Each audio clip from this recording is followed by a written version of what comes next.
Okie dokie. There we go.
Oh my beloved.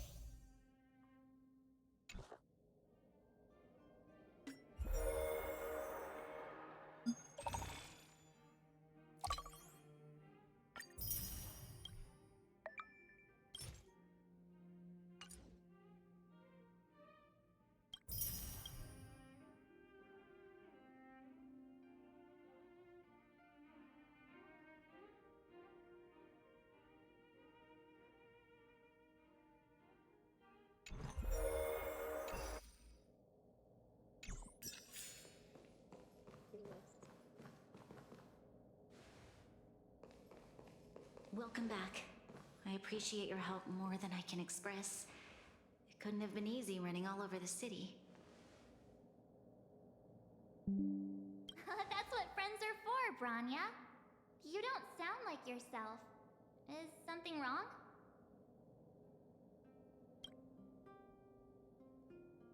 I'm fine. I haven't rested in a while. There's just too much happening all at once. I'm sure they can turn things around. They're moving quickly. Belobog is crawling with their agents. All they talk about is asset evaluation. The silver lining is that apart from the mine incident you mentioned, there haven't been any major conflicts in other areas. I suppose Topaz must have issued an order against harassing the citizenry. Still, that hasn't stopped panic from building. People are confused. They don't know where these strangers in black came from, nor what their intentions are.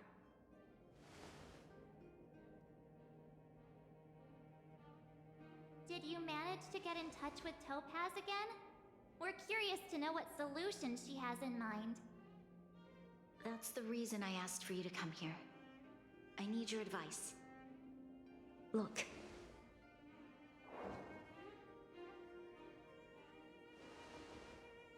It's... The contract Topaz sent to me a little while ago. There's a handwritten letter attached. Please, take a look at the contents, and then tell me your thoughts. Miss Branya, if you'll permit me to call you that, I'd like to share a story with you from my own life. In your eyes, the IPC may seem heartless or cruel, but in reality, we all have a story to tell.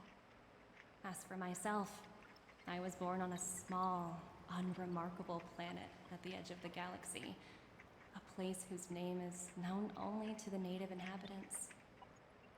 My home planet was extremely resource poor. To survive, people worked laboriously, manufacturing products for other civilizations in the galaxy, mostly in chemical or heavy industries. Given these circumstances, the natural environment of my home planet became increasingly harsh.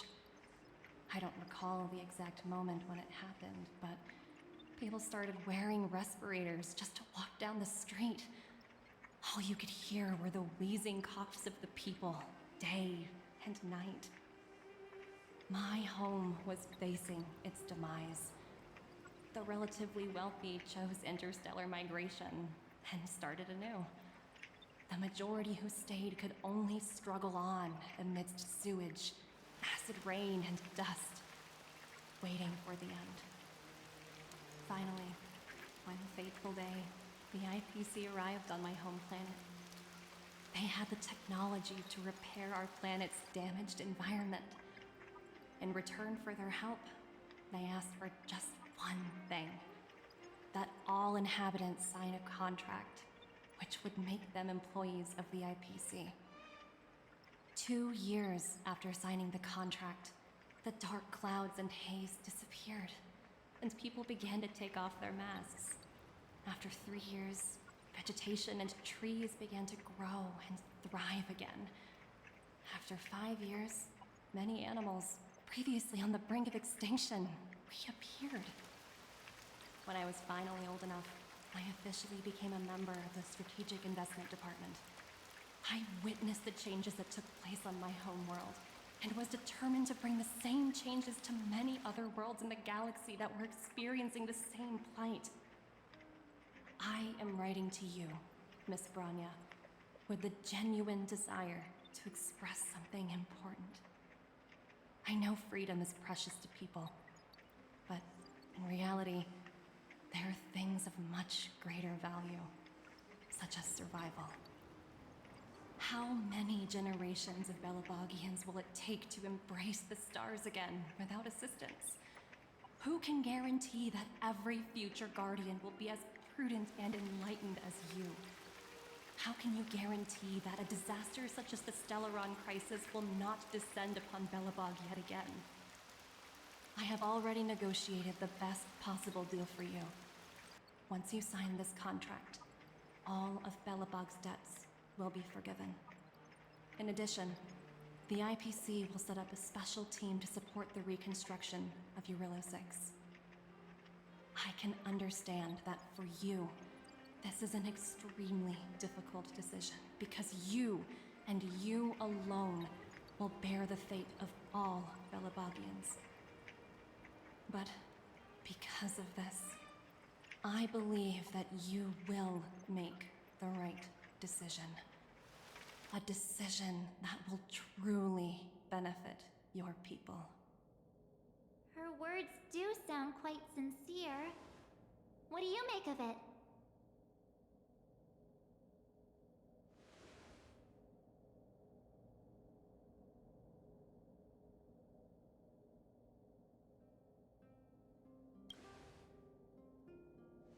Yes, she is a high-ranking member of the IPC, after all. She knows how to use words to her advantage. In any case, she wasn't wrong when she said this would be an extremely difficult decision. This planet's fate, the civilization it carries, everything that's happened here and everything that will happen, it all rests in my hands. This definitely can't, and shouldn't, be a decision made by me alone.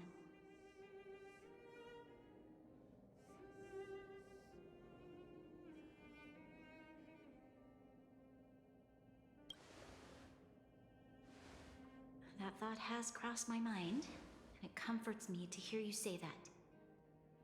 Right. I don't think it's fair for you to carry the weight alone. Why not discuss it with others first? Topaz hasn't given me much time to consider. She wants me to decide as soon as possible. I wanted to put it to a vote, and let all the citizens of both the Overworld and the Underworld have their say. But with such little time, I'm afraid that's a lost cause. I'll convene the Klapothfort architects immediately to discuss the contract. As for the locals, I'd like you to gauge their stance on the matter. The people of Belobog hold both of you in high regard. They'll most certainly be willing to tell you their thoughts.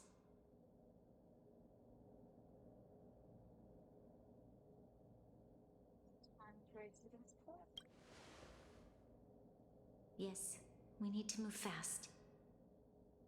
We've got your back.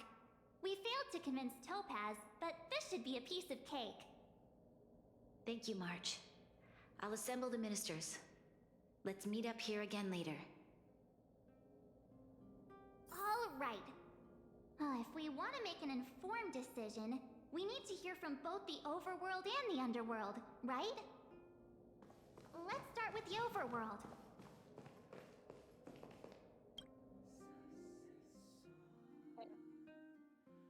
Time for democracy. Oh yeah. Oh. Jesus fucking Christ. Okay, hold on. Get rid of the blur. I need the blur.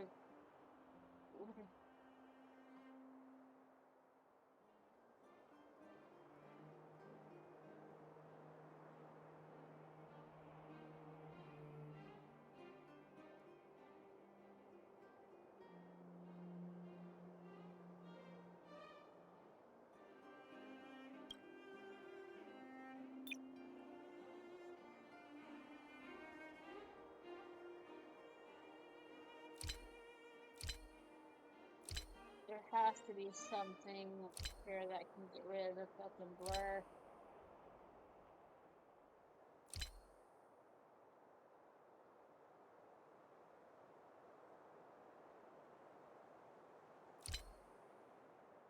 Okay.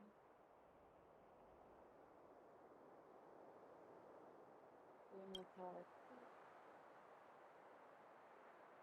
There you go.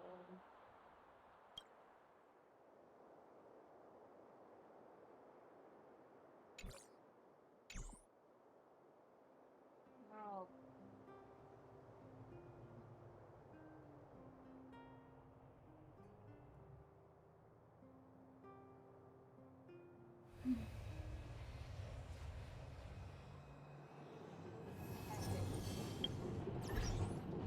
There is something different with this computer than there is with the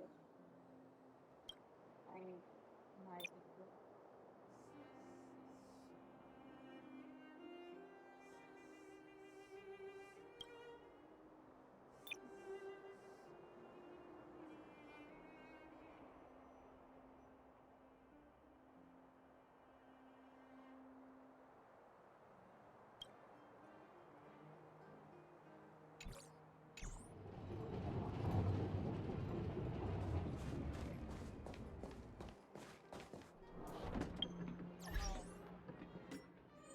Okay.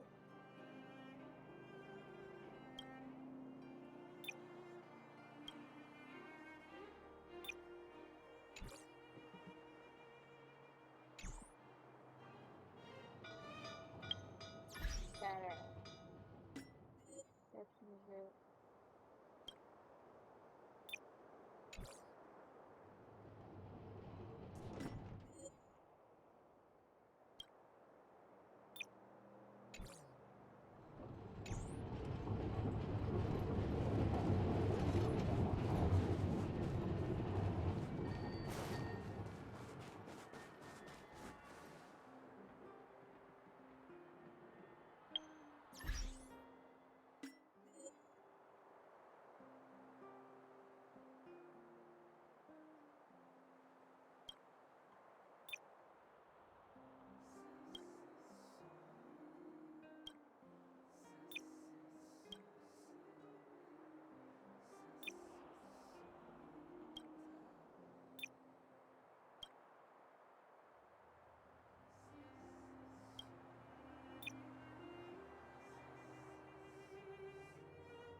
Okay, that's so much better. Okay, now I can actually do shit. Well, well, look who we have here! You and March paying us a visit. What's the occasion? Hi. I am so gay for her. Oh my Sounds gosh. like something serious is happening. You'd better fill me in.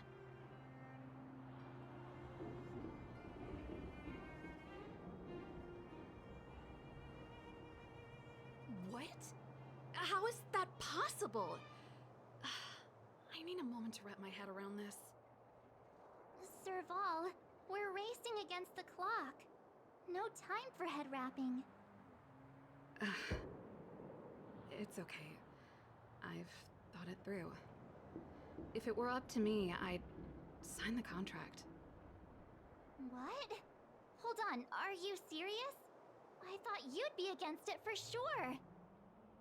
Surprised? My reasons are pretty simple. Signing this contract would mean we no longer have to worry about surviving. For most of the residents here, especially those in the underworld, that would be more than enough to persuade them. As for working for the company, people need to work no matter where they are, right? If the IPC tries to take too many liberties, we can always rise up against them. You know, I've always longed for the stars since I was a child, which is why I devoted myself to science and the studying of the Stellaron.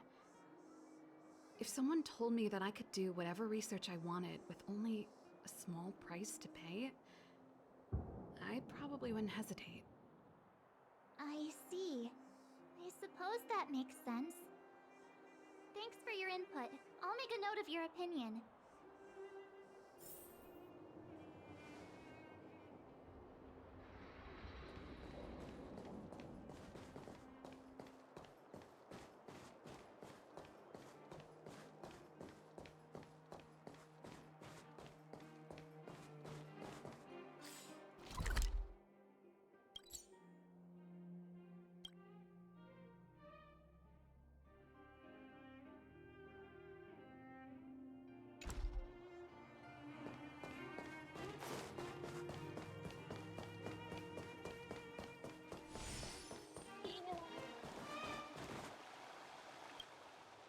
We meet again. How have you two been? Uh-oh. That look on your face tells me something's wrong. I hope it's nothing too serious. Sounds serious. I'm all ears.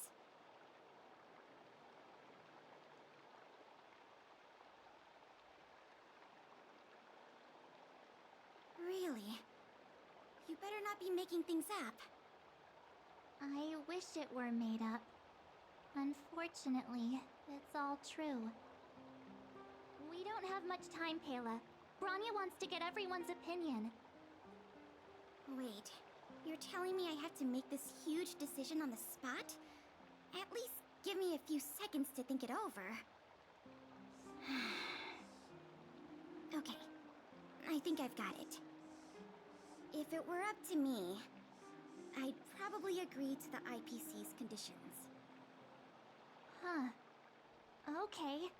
Any particular reason? I've looked at some of the climate reports, and based on the data I've seen, it'll take 3 or 4 more generations for the snow to completely subside. And that's assuming no other disasters occur. I care more about those in the present than a future I can't be sure of. If the IPC is able to bring about immediate change, then I think that's a price well worth paying. Building a better world for future generations sounds great, right? But is it any fun for the engineers and architects who are directly involved in such a pursuit? I see.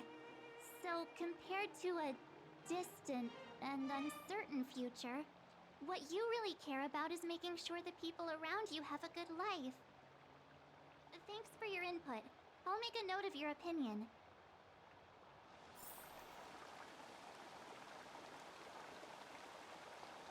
Okay, 2.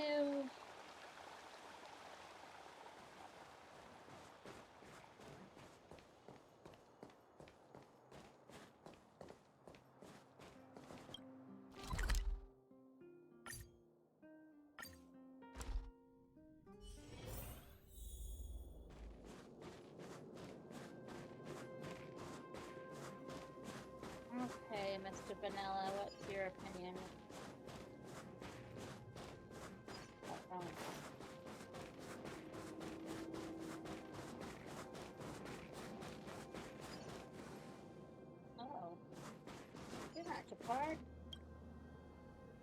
that the Trailblazers? It's been a while. I didn't think you'd be back in Belobog so soon. It's been pretty hectic in the city lately. All these people dressed in black suddenly showed up, and even the Silvermane guards have had trouble dealing with them. Do you need my opinion? I'm happy to help.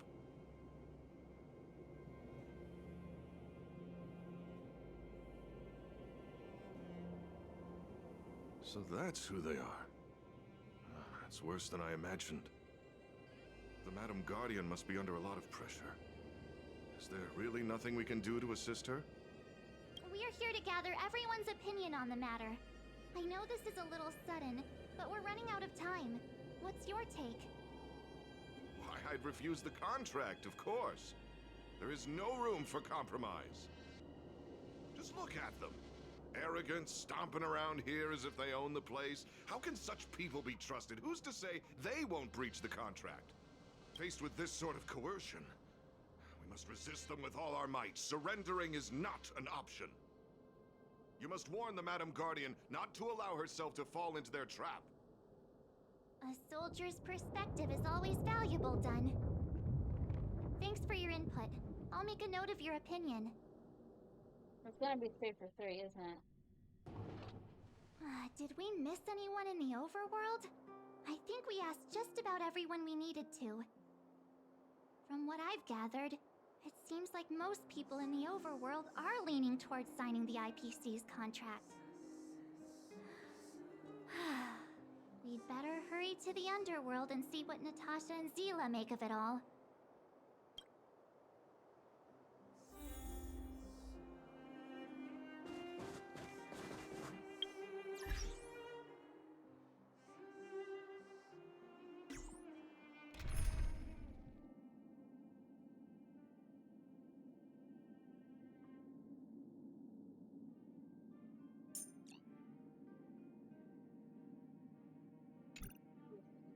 I'm not gonna switch to it. I'll switch to it.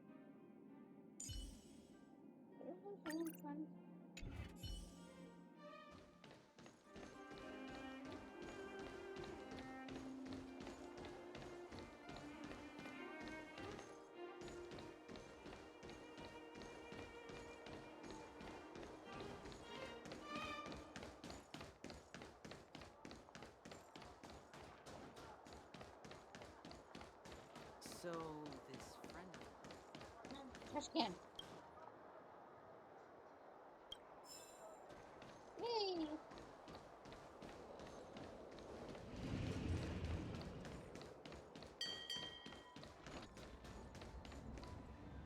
Trash can? Okay. Come around and have a look!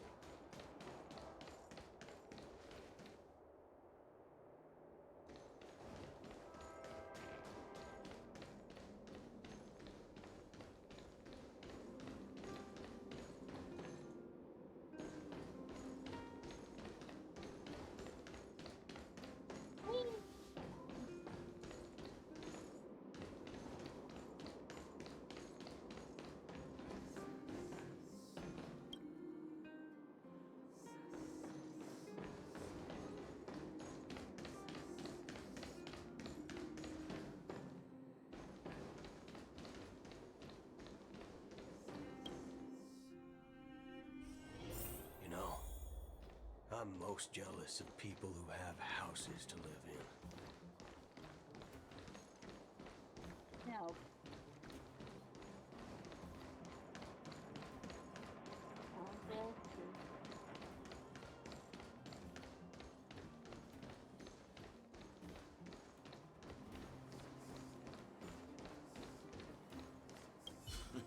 None other than the saviors of Belobog. To what do I owe the pleasure? To be honest, I'm surprised you even remembered an old geezer like me. But I can tell by the look on your faces you're probably not dropping by to say hi. Let me guess. Something to do with these unruly people in black showing up everywhere? Well, ask away. It just so happens I'm curious about them myself. Maybe I can be of some help.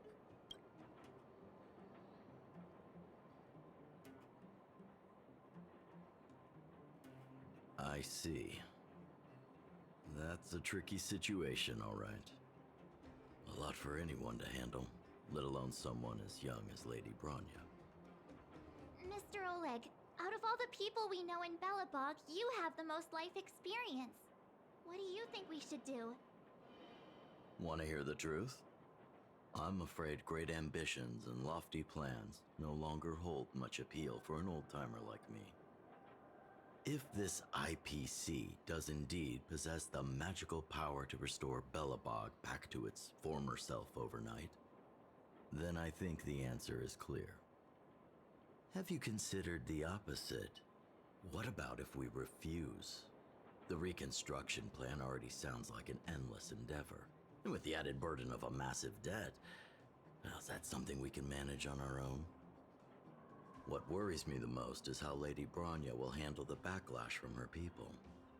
Will she be able to withstand the criticism? Is she prepared to carry the weight of a tarnished reputation for years to come?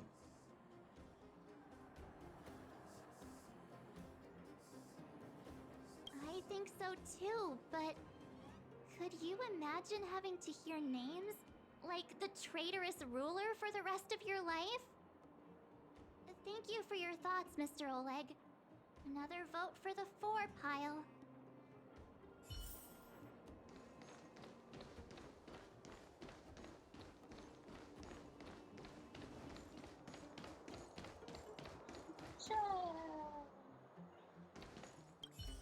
What brings you two to the underworld? And why the long face? Seems a little out of the blue, but since you came all this way, it must be urgent. Go ahead.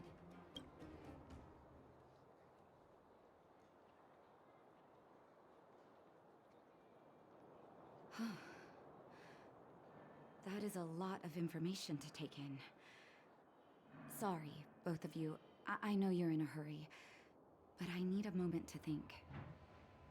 No stress, Nat. Just tell us what you really think. I've thought about it, and... well, if I were Bronya, I wouldn't sign it. I won't deny the offer on the table is a very tempting one. And if we refuse, Belobog will not only have the burden of a huge debt, we may also incite the wrath of a very powerful force. But even so, a quote I read back in school came to me just now. Those who are willing to give up freedom for security will end up with neither. Living in the underworld has taught me that this phrase is true. I'd rather trek through the frigid snow plains than live in a beautiful cage. Wow, that's a pretty convincing argument. Another vote for the against pile. Thanks for your insight, Nat.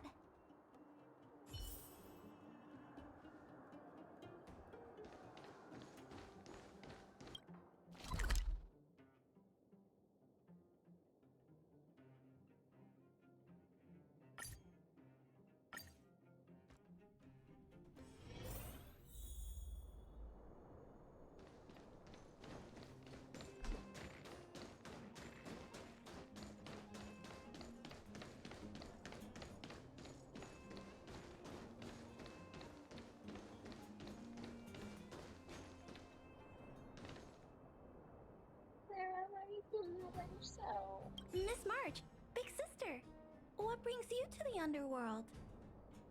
Hey there, Clara. Is Svarog not around? Mr. Svarog went out for a walk with a lady called Topaz. What? Topaz? Do you know where they went? I'm not sure, but Mr. Svarog promised he'd be back soon. What now? Svarog's super logical. We should definitely get his opinion. True. Don Hung's always saying that Clara's really insightful for her age. Huh? Miss March, do you want to ask me something?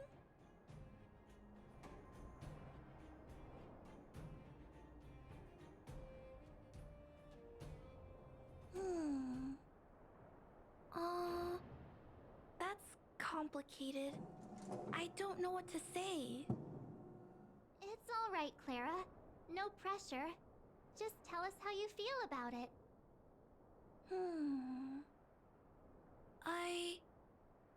I think if we have a choice for the future, it should be everyone's decision. Because when I was playing with Hook, the moles, and the other kids, we talked about our dreams. Everyone has different dreams. If we accept Miss Topaz's offer, then doesn't that mean our dreams will never come true? Just taking away people's dreams like that. I don't know. It feels wrong. You're right. Children see the world as a place where anything is possible. Just the thought of our lives being predestined from birth makes me shiver. Thanks, Clara. Your thoughts mean a lot to us.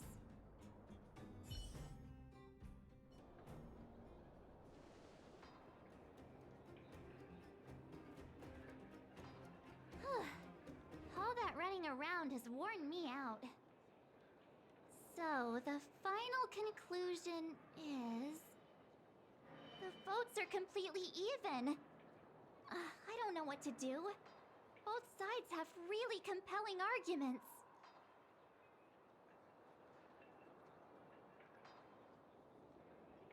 Oh, right! We haven't asked Zila. She's probably still in the Great Mine helping the miners. Come on, let's get going.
Back so soon? Any news? Are you feeling all right? You look a little uneasy. Important matter, huh? I can tell from your tone that this isn't gonna be a lighthearted chat. But I'm ready to hear it.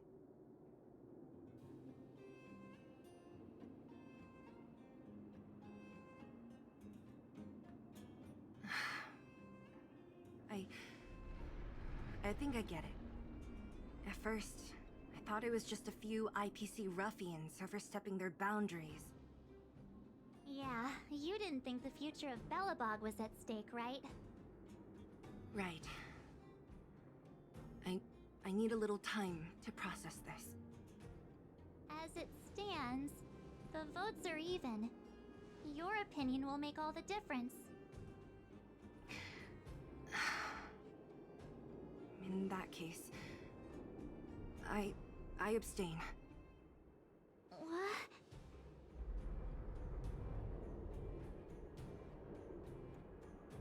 I thought about it.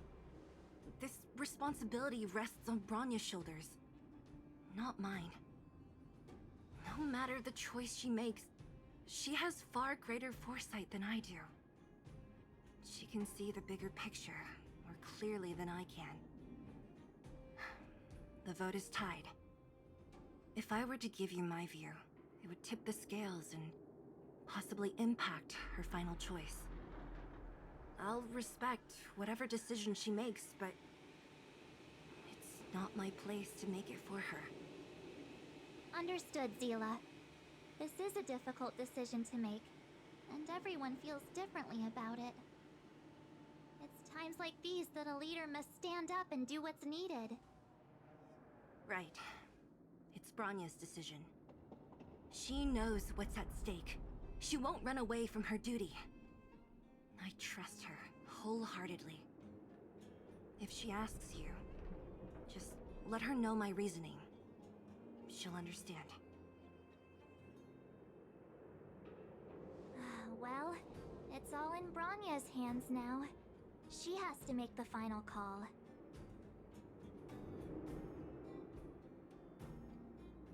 Right? I'm glad Belobog has someone like her in charge. The time has come. Let's go fill her in. I'm curious to see how she's handling those Klapoth ministers.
The one mission I just got to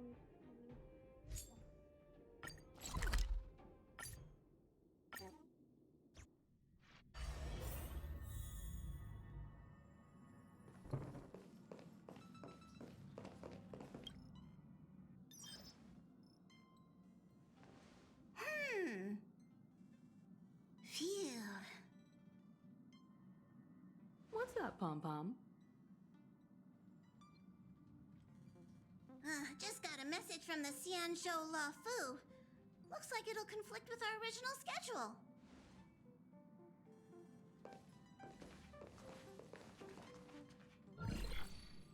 It's been a while, my friends on the Astral Express. How's your trailblazing expedition going? Soon, the Xianzhou La Fu will be holding the Luminary War Dance. Those who have aided the La Fu in overcoming the crisis are cherished allies of the Xianzhou. Thus, on behalf of the Seat of Divine Foresight, I'm extending an invitation to attend the ceremony. Your presence would be greatly appreciated. Well, things aren't getting lively. We've barely recovered from the family's Charmony Festival, and we're already being invited to another special event. Oh. I didn't finish that. Okay. Why not think about it this way? Our trailblazing expeditions are turning into blast expeditions, where we eat, drink, and play wherever we go. Blast? Expedition? Yeah! Wherever we go, we eat, play, and have a blast!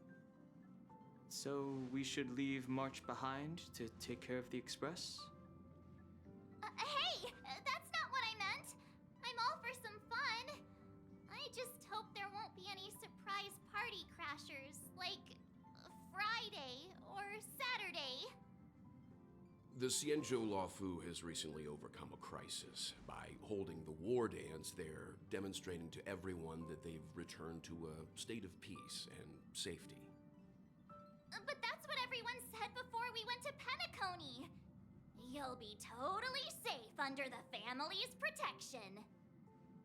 No need to worry. The war dance is not like the Charmony Festival with all its hidden secrets.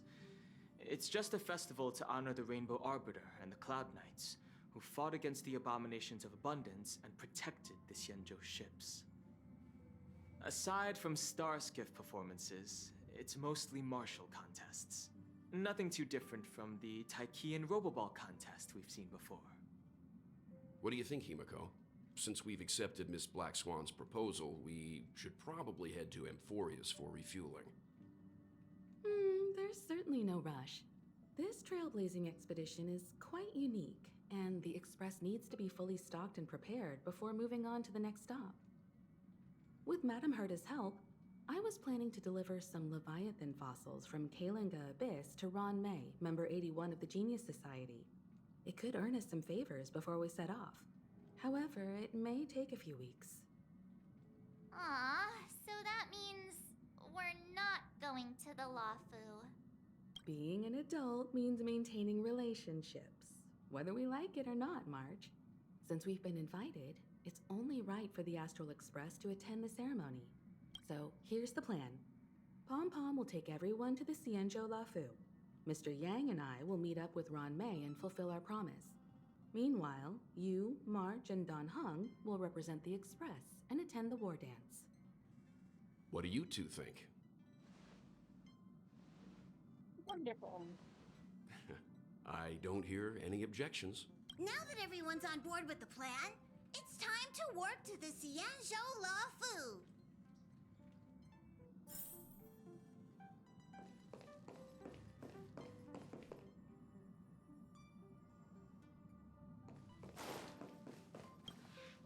Kalinga Abyss.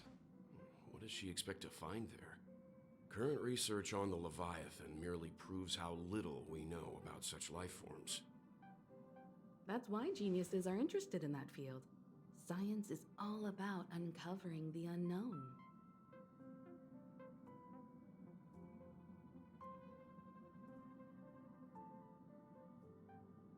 Don't miss us too much.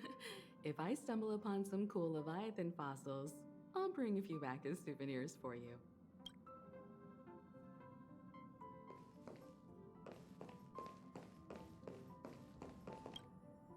Himiko really knows how to convince people.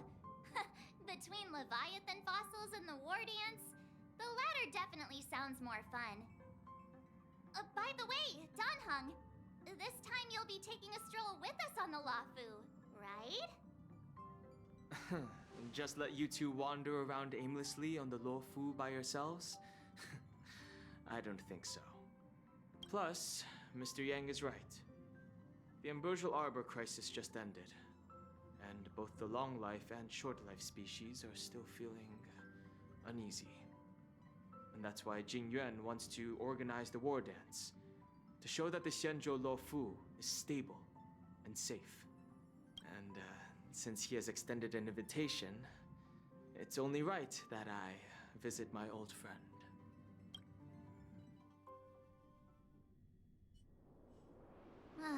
Coming back to this place brings back so many memories, you know? Hey, I'm not actually gonna recite a poem. I was just thinking about all the twists and turns we went through when we first arrived on the Xianzhou. This time, we're not being forced or enticed or chasing after wanted criminals. And we didn't have to sneak in through the cargo dock. This trip has been incredibly smooth. Quite unusual, I must say.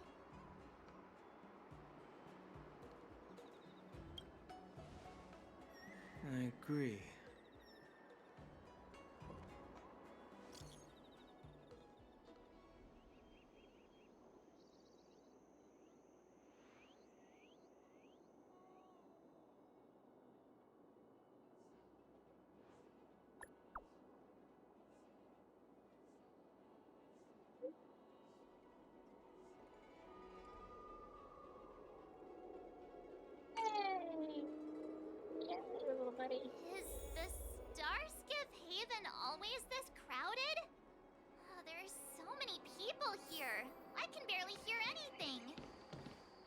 Yanqing said General Jing Yuan sent him to welcome us. But where is he? Hey, you guys! Hold on a moment. Did they just call us? Look at their outfits. They're from Penacony, right? Are you familiar with the Xianzhou Lafu? We know a little bit about it. What do you need? We're from Penacony. Maybe you've heard of it. We came to this ship to gather interesting materials for making dream bubbles. Oh, we just left there. Oh, talk about coincidence. That's great. Do you know any must-see attractions on the Luofu? Exactly! We're Xianzhou experts. Most of the tourists around at the moment are here to attend the war dance. And that's why we're here too. Yeah, we know about that ceremony. But isn't the fighting ring still closed? I've heard the ring was actually converted from a huge decommissioned Luofu fighter jet. No doubt about it. It's a massive fighter jet. It's got to be larger than a civilian star skiff. But for now, all we can do is wait until the war dance starts in a few weeks before we can board it. We've still got work to do, so we can't just sit around waiting for it to start. That's why we're asking you about some must-see attractions. We're looking for unique experiences that you won't find on Penacony. Our clients love these kinds of dream bubbles the most. You're the expert here. Give them some suggestions.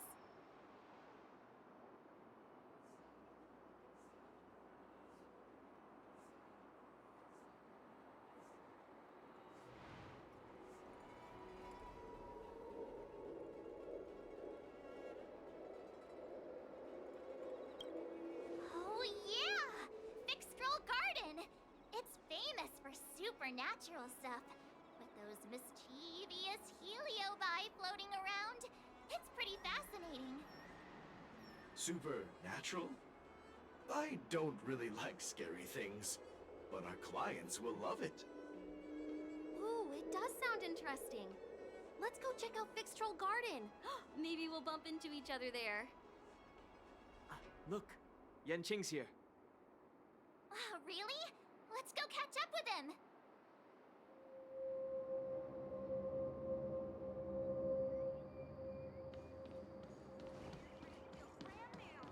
There you are! Everyone, this way! Hey, little hey, buddy. Everyone! It's been a while. It doesn't feel like it's been that long since we last saw you. But, Yanqing, are you? What's up, Miss March? They say kids grow up really fast. Yanqing, are you a little bit taller than before? We've only been away for a few months.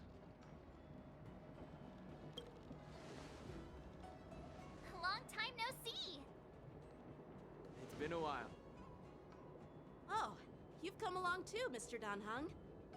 Sorry for the delay. With the upcoming war dance and the Starskiff Haven being so busy, things are a little hectic.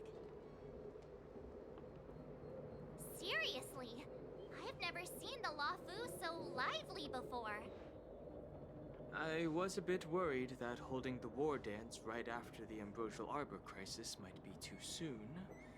But seeing the bustling Starskiff Haven, I understand why General Jing Yuan chose this timing.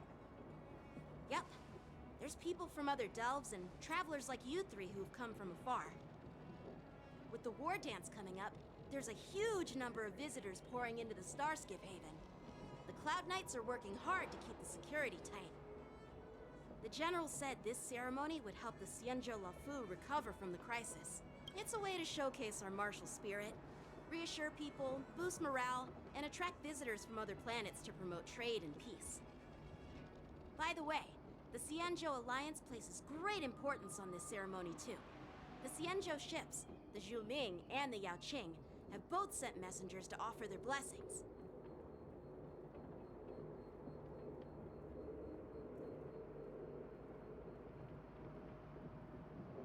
Yeah, I wonder if you've heard of it. It's known as the Star Forge, and it's responsible for providing more than half of the Cloud Knight's armaments. The Xianzhou Juming boasts skilled craftsmasters, and General Huan is a top-notch craftsman himself. If only I could get a sword forged by him, I'd be on Cloud 9. By the way, Yanqing, where are we headed next? I'm sorry for talking your ear off. The General wants to catch up with you at the Palace of Astrum. He's been eager to hear about how the Express has been doing. It's funny how he tries to act all mature, but whenever it comes to something he's interested in, you can really see his childish side.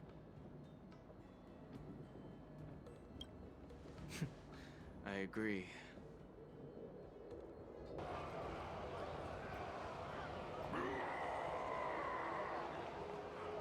All units, assemble quickly! Get ready to protect the crowd! Just mentioned security, and now all of a sudden something's gone wrong. Excuse me, I need to go check out the situation.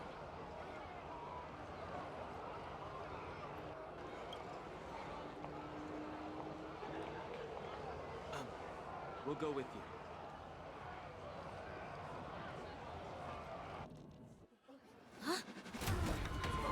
Watch out for this!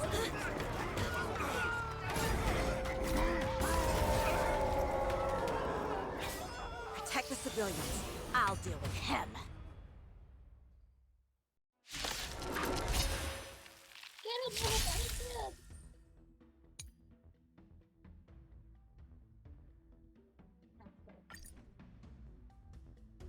Listen? Why are there Boris in here? This ends now. All of you stand still. Bring it on, Border. Throw.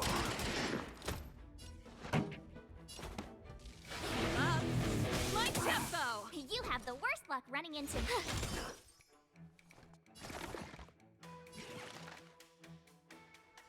Relax, deep breaths. Thanks a lot. Go away! You can fight it, or rock with it!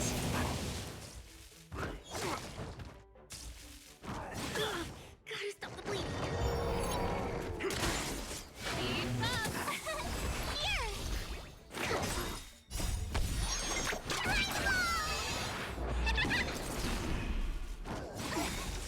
You can't run! Those with the most gun. Those who did the brave. Watch this awesome move! Let's duel. There's your reward.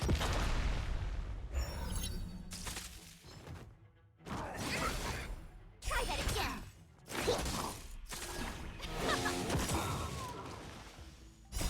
You can fight it, or rock with it! Go away! All of you stand still.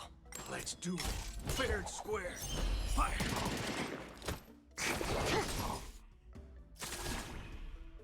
Let's rock!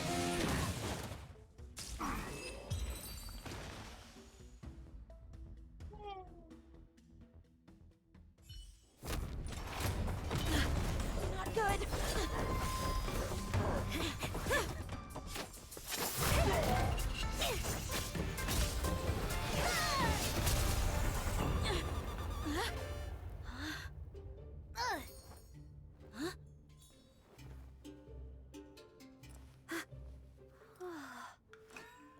Thanks for the help.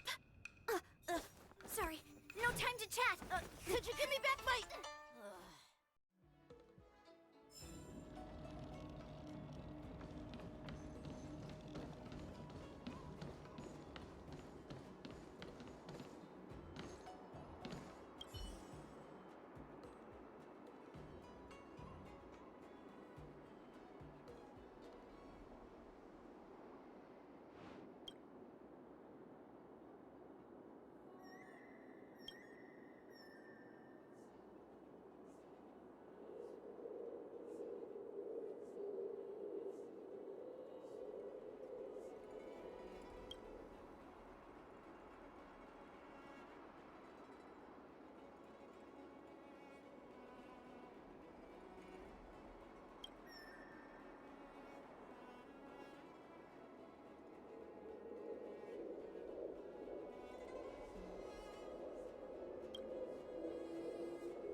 sorry, but I'm afraid we'll have to put our plans on hold for now.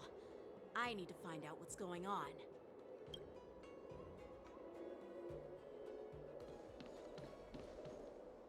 While we appreciate your rescue, my Xianzhou friends, don't you think it's a bit too much to detain us and our cargo? Sorry, but we've been ordered to detain you and your cargo for inspection until we figure out the source of the attack. Once we're done with the formalities, we'll let you and your cargo go. Oh, but this shipment isn't even meant for the Luofu. And it's IPC's patented technology. Who do you think you are to conduct an inspection? According to the protocol, all cargo arriving on the Luofu must go through inspection. Oh, but we didn't officially enter your dock at all. We just sought refuge in your dock because we were attacked by the Borisons. Looks like this argument could go on forever. Let's not get involved in a heated dispute that won't lead to a resolution.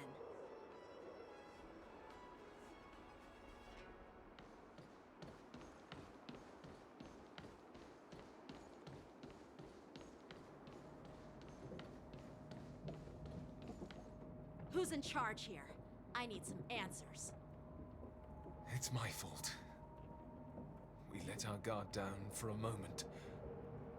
I take full responsibility. With the war dance approaching, safety should be a top priority. Now, tell me, how did Borisin prisoners end up in Starskiff Haven?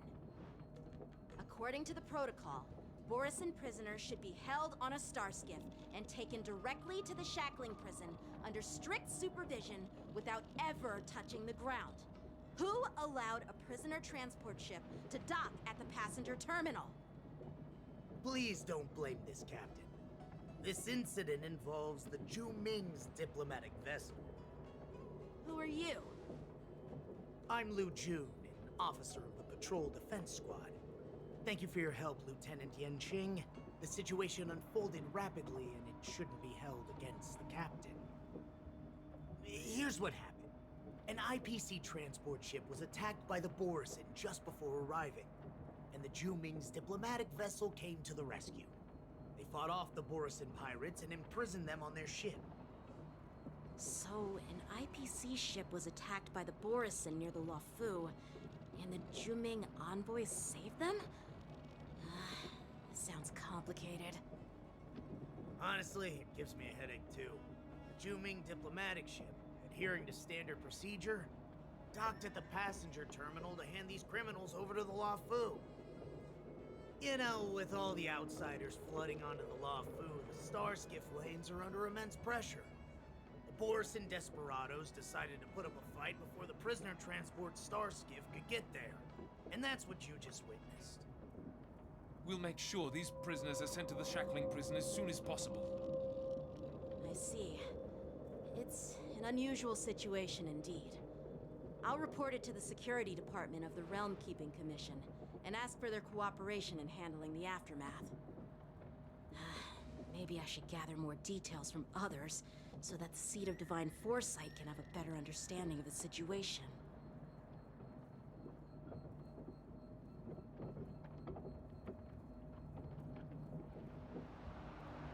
Oh, you look much maturer now, Yanqing. Please don't tease me, Miss March. The situation on the Xianzhou before the war dance is like a calm lake that can be disturbed by even the smallest pebble, capable of generating far-reaching ripples with even the slightest disturbance. What are those people? I mean, those monsters we just dealt with?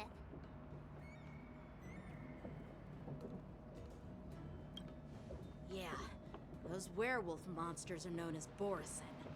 They are abominations of abundance, and we've been fighting them for a very long time. The Borisin have been a powerful force for a long time, plundering and enslaving many worlds. The threat they pose is just as terrible as the Swarm disaster, and the Alliance even had a fierce war with them 3 decades ago. Their presence has faded over the years, but who would have thought? According to that officer, they attacked an IPC ship near the Xianzhou Luofu. Such a brazen attack seems quite unusual to me. Yeah, that's what I find strange too. It seems like the IPC and the Borison have some serious grudges. Well, enough with the chit-chat. The General wants me to take you to the Palace of Astrum. I'd love to chit-chat a little longer, but there are some things that can't be left unchecked. Is it a serious matter? Maybe you'll need our help in hunting down the Borison? Thank you, but it's no big deal. By the way, that young lady who just appeared, she took my sword. I'm thinking of filing a lost property report at the Realm Keeping Commission to see if I can get it back. I doubt she did it on purpose.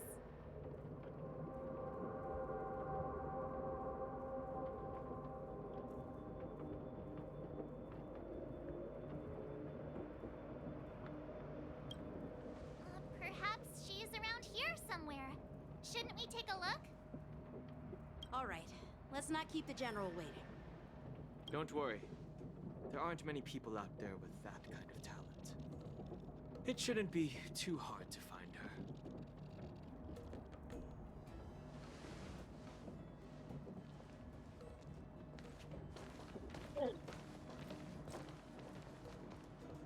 There sure are a lot of troublemakers around.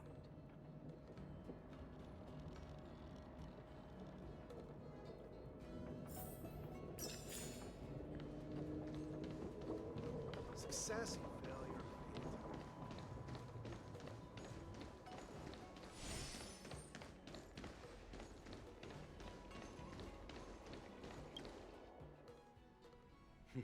It's been a long journey, Elder Hwayan.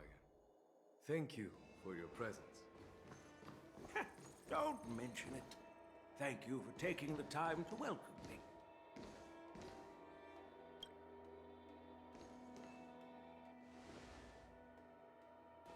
General, I brought our guests from the Express. Oh, I'm sorry for my bad timing. I didn't know you were meeting a guest, General. Don't worry, you're just in time. It's been a while, my friends from the Astral Express.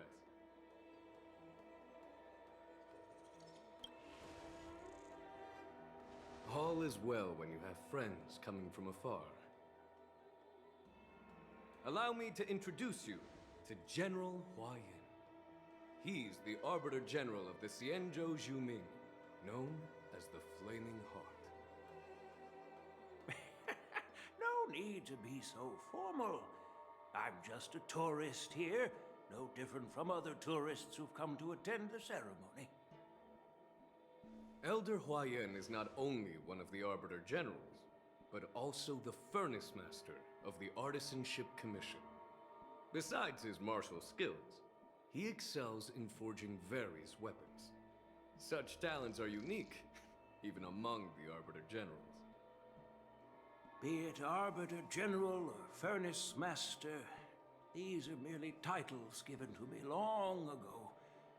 I've retired several times already, but with the current change in circumstances, the Marshal has called me back to duty, and I had no choice but to answer the call.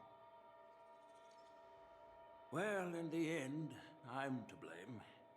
Living such a long life naturally brings its share of disapproval. It's an honor to meet you, General Hwayan. It's my honor to meet you, General Hwayan.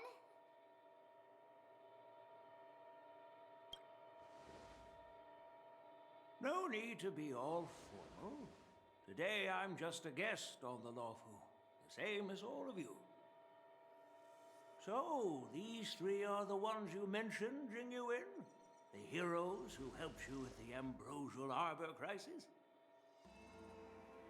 Indeed. There's Don Hung, March 7th, and her. Without their help, I'm afraid the Lawfu might not have easily overcome this crisis. So, the Imbibitor Lune's reincarnation has returned to the Lawfu and will attend the war dance. I'd love to have a drink with you should the chance present itself. You're more than welcome, General Hwayan. And this young friend is? Yanqing, my apprentice. He remains by my side as my retainer due to his youth, which I hope will season him with experience. He will stand for the Law Fu's Cloud Knights in the upcoming war dance, ready to take on all kinds of challenges. Great, great! It's a real treat to see so many talented young people around here today. Oh, I almost forgot. This is my apprentice, Yoon Lee.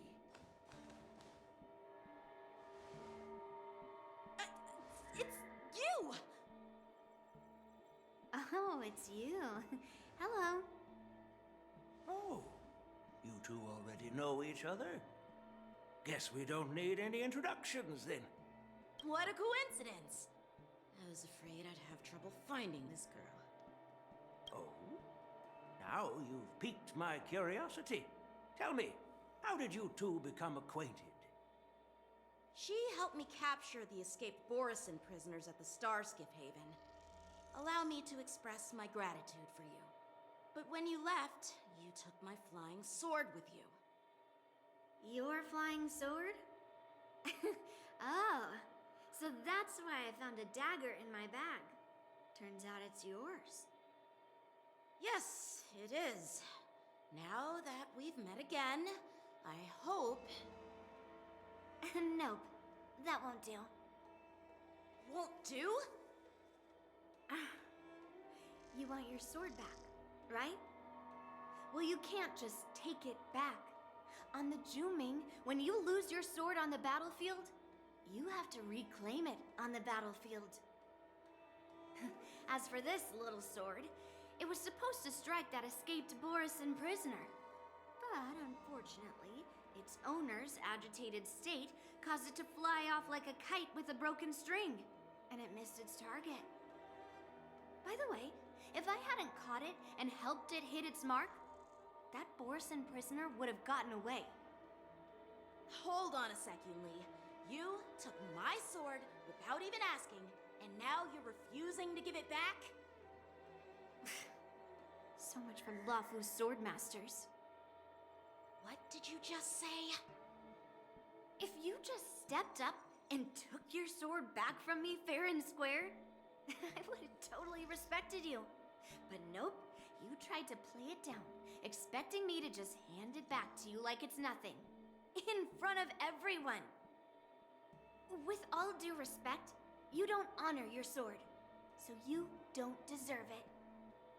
Hasn't anyone told you that taking without asking is stealing? If you want to settle this with swords, fine. Let's have a one-on-one duel right now. Yanqing. Well, that's more like it. Just be careful, because I'm not as easy to handle as the Borison. You two, be quiet and apologize to Yanqing. Hey! Whose side are you on, Grandpa? I don't take sides. It's a small misunderstanding, and an apology would be too much. I've heard about the Zhu Ming's incredible swordplay and craftsmanship. Most notably, the legendary Flame Wheel Octet. Seeing Miss Yoon Lee, who is among those ranks today, well, I must say, she definitely has that fiery edge.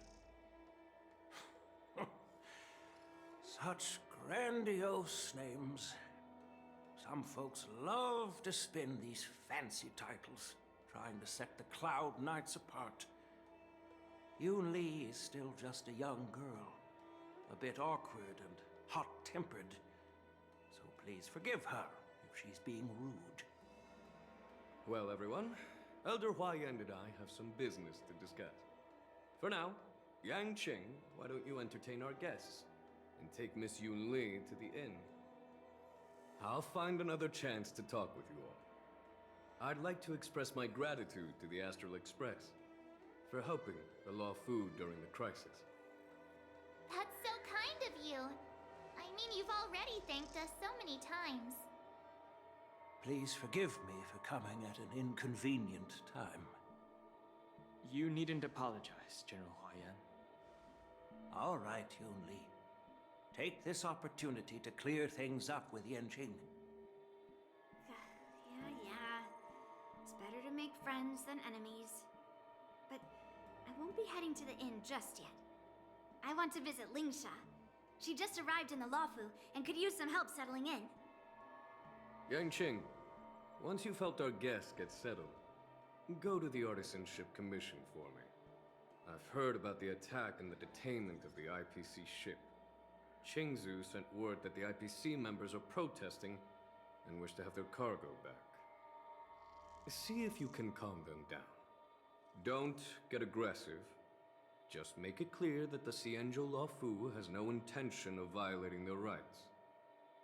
I'm on it.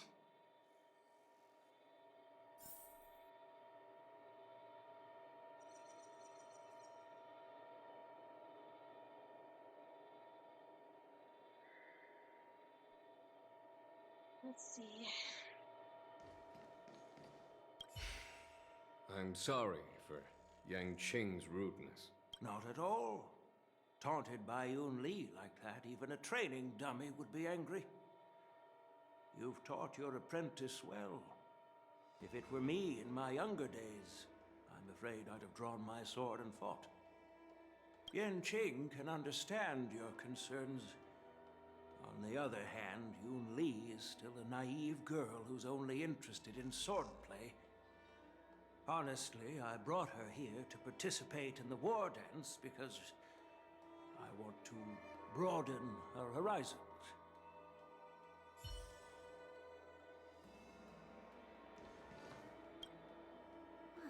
This trip is totally worth it. Compared to the Juming, the Luofu is so much livelier. But it's a shame the Luofu swordmasters don't seem that great. Glad to meet you too. Are you here to participate in the war dance? So, you're not a participant? You look like you know your way around a fight. Well, you can still sign up. The Cloud Knight's ring is always open to outsiders.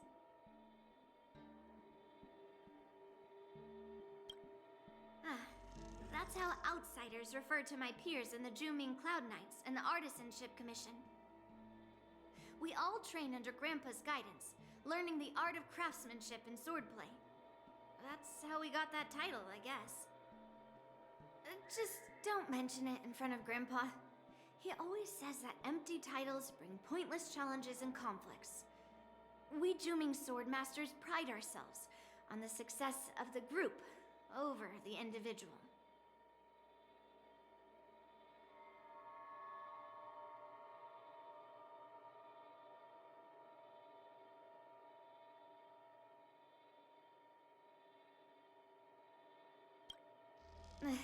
I have some things to do.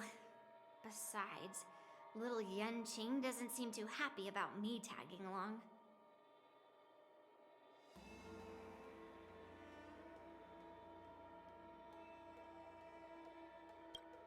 Yeah, you're right. I took it with my skills. So I guess you can say I'm a robber or something. How dare he imply I'm a thief? Totally different. Besides, the sword seems scared of its own master. I'd like to ask him, you claim to cherish your sword as your life, yet you don't even recognize the state it's in right now? I didn't intend to keep his sword. I was planning to take this chance to return it to him. But now, I've changed my mind. I'll give that poor flying sword some proper maintenance. I won't consider returning the sword unless he learns how to say please, hello, thank you, and sorry. So he can forget about it for now.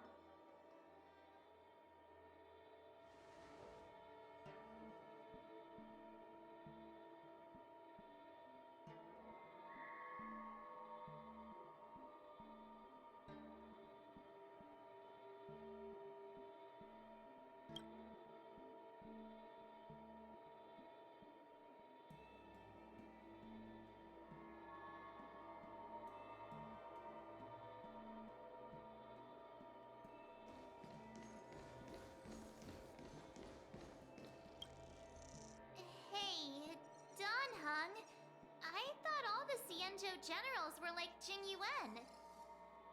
But that General Huaiyan, he looks so thin and scraggy, as if even a light breeze would knock him over. Is that old man really an Arbiter, General? Well, each Xianzhou ship has its own division and specialty within the Alliance. Not all of the Arbiter Generals are good at leading the charge. You heard what Jing Yuan said, right? General Huaiyan was once the head of all the skilled craftsmen on the Zhuming.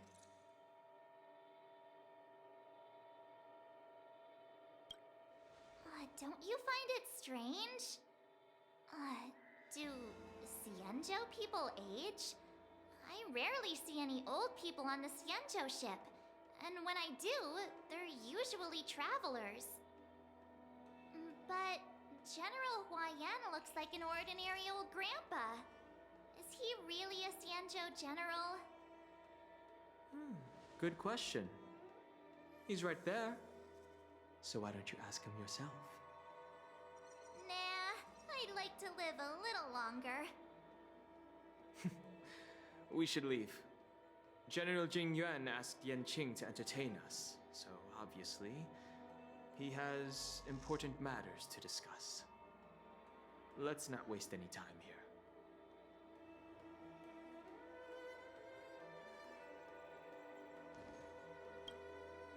This is the report Qingzu just sent me. Let me take a look.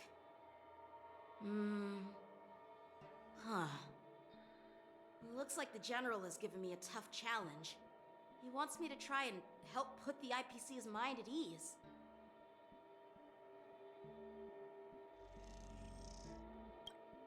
Well, it's not exactly a test. As Cloud Knight officers, we not only learn the art of war and martial arts, but also occasionally have to handle diplomatic disputes.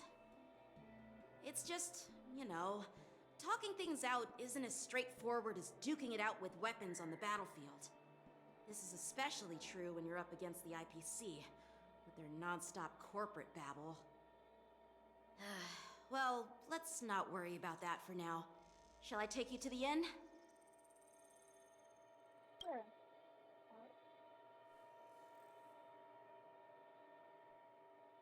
It is the Lawfu's honor to have you in attendance at the war dance. Yet, the fact that a simple martial arts ceremony has attracted esteemed generals from the Zhu Ming and the Yao Qing implies intentions beyond mere spectating. Might there be any specific instructions from the Marshal? You're overthinking it, Jing Yuan. As I said, I'm here to broaden my granddaughter's horizons. I have no ulterior motives. However, I have no clue what the Yao Qing Arbiter General has in mind. Do you remember when you accepted this position? I told you that an Arbiter General's battlefield goes beyond the physical one. You'll need to lead and manage everything on the Xianzhou. The title of Arbiter General holds a weight far greater than its literal meaning. So many years have passed, and you've done well. However, longevity for the Xianzhou people can be a curse. Living too long means that every mistake you made will lurk in the shadows. And one day, they'll eventually catch up to you. The Marshal knows everything that has happened on the Lawfu. As for the Merlin's Claw of the Yao Qing, she has come specifically for you. Speaking of which, why hasn't she arrived yet? They say the Merlin's Claw strikes like lightning. Being late isn't her style. That's not true, General Huaiyan. She's been here a while, but I'm sure you've heard of her unbridled nature. Oh. As soon as she disembarked from the star skiff, she mentioned having something to attend to and simply disappeared. Oh. You must be the messengers from the Xianzhou Yao Qing, I assume. We are Jiaoqiu and Moza, retainers of the Merlin's Claw. It's an honor to meet you in person, Arbiter Generals. Now this is interesting. A guest who doesn't come to visit but sends a message instead. What does she mean? Tell me, what could be more important to her than coming here?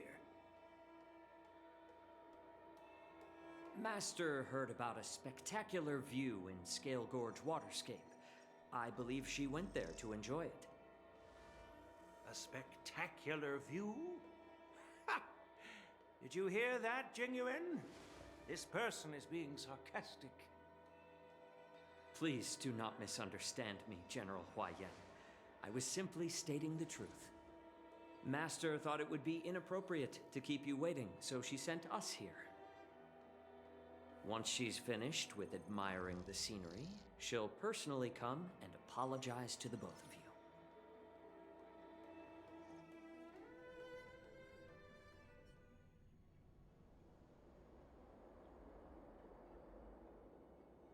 Drat. I forgot to ask Yun Li to return my sword.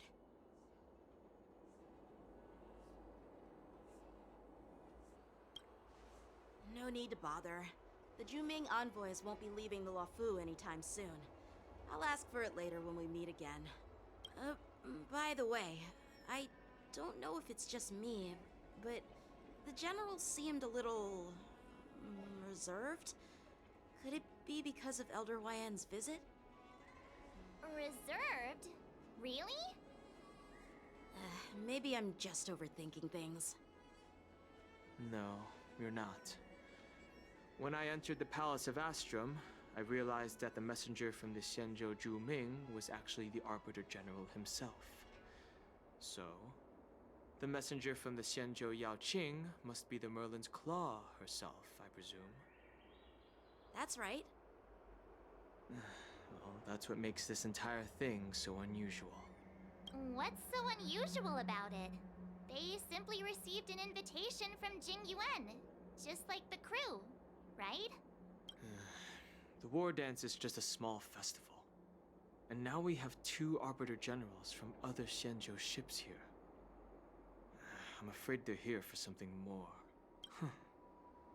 Maybe they've come to hold Jingyuan accountable for the Ambrosial Arbor crisis? Hold him accountable? Come on, didn't the Luofu fall victim to the disciples of Sanctus Medicus and the Antimatter Legion? Why would they blame the victim? Don Shu's rebellion and Ventilia's scheming are merely one side of the story to the other Arbiter Generals of the Alliance. Only a single piece of incontrovertible evidence remains, creating an endless source of potential complications. The Ambrosial Arbor. Yes. It's undeniable that the Plague Mark, which was subdued by the Xianzhou Luofu, has resurfaced. But was it really a conspiracy instigated by the Antimatter Legion? Or does it indicate a traitorous intent from within the Luofu, implicating Jingyuan himself? Once the spark of suspicion is kindled, it proves hard to extinguish.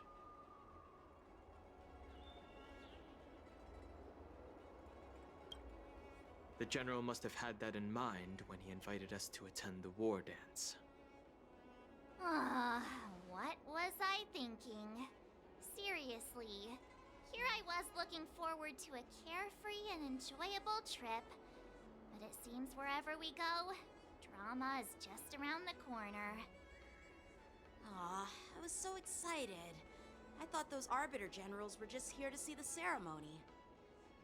By the way, I heard that an alchemist from the Juming diplomatic ship has arrived, and rumors say that she's to be the new Cauldron Master of the Alchemy Commission on the Luofu.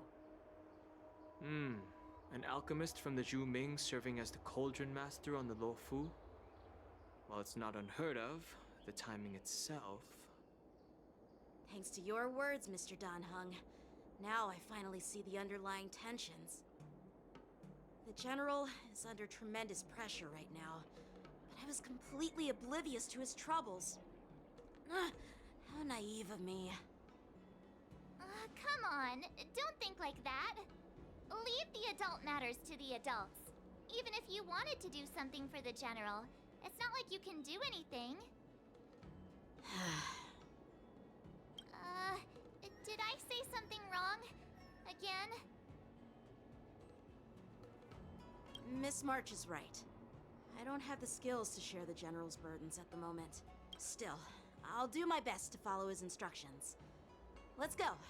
Once I've taken you to your accommodations, I need to go to the Artisanship Commission to handle the IPC's protest.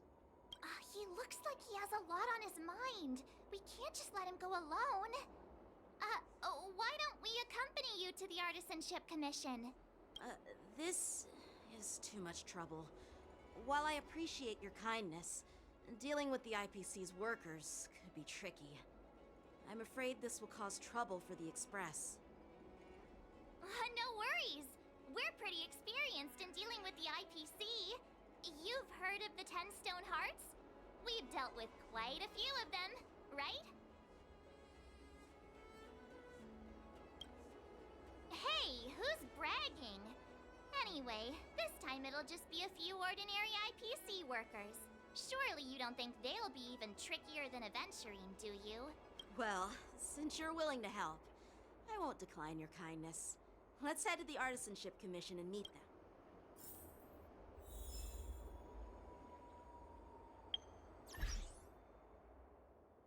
Be right back.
Rosie.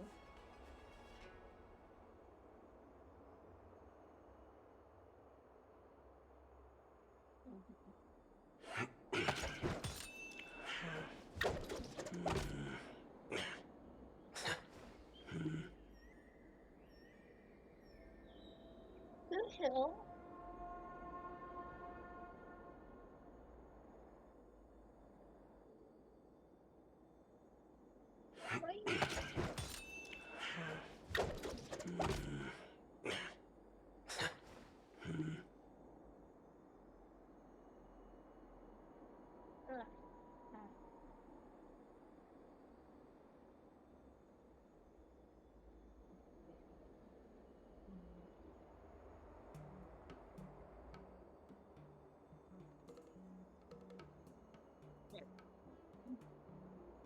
No.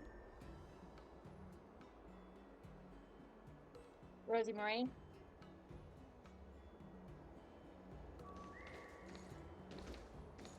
Okay, where am I supposed to go now?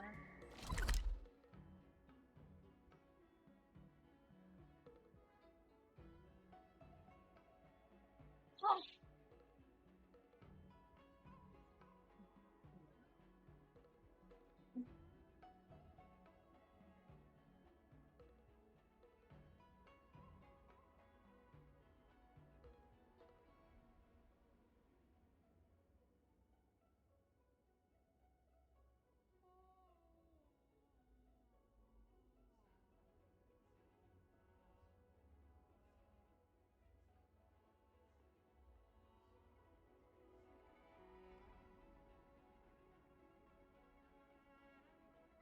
No, you come here.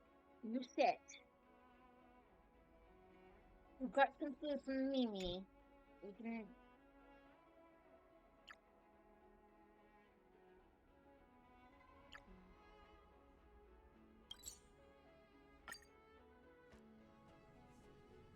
Hey. Can I really reason with you, Cienjo people? I think I get it now. In your words, this is called looting a burning house, right? But I am trying to reason with you here.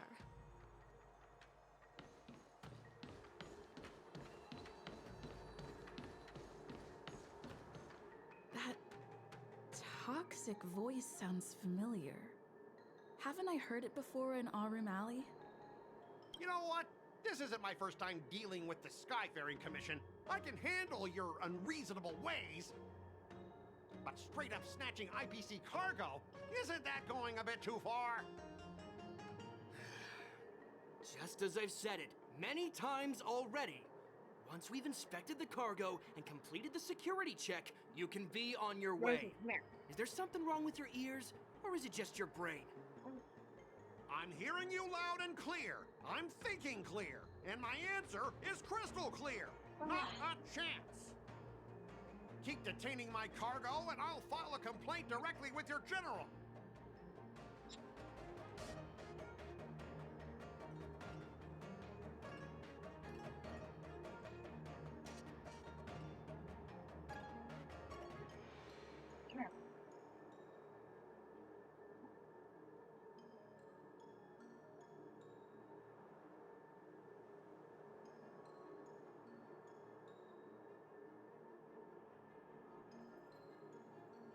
Rosemary, you sit your ass down right now.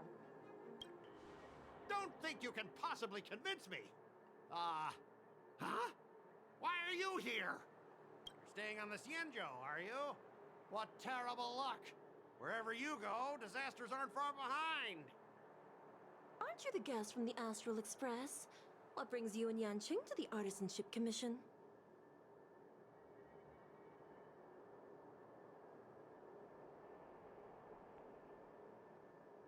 Trouble caused by the IPC? I'd say it's caused by the Skyfaring Commission. Looks like you've met this IPC worker before. I'm not sure if that's a good or a bad thing. I was sent here to deal with the IPC protest, Miss Shikwe. What's going on here? As you know, this IPC transport ship was attacked by the Borisin and rescued by the Juming's diplomatic ship. Then the Cloud Knights were instructed to bring it back to the dock for repairs and inspections. And this is Mr. Scott, the person in charge of this transport ship. So, you're Scott. I've heard her mention you. Weren't you kicked off the Lafu before?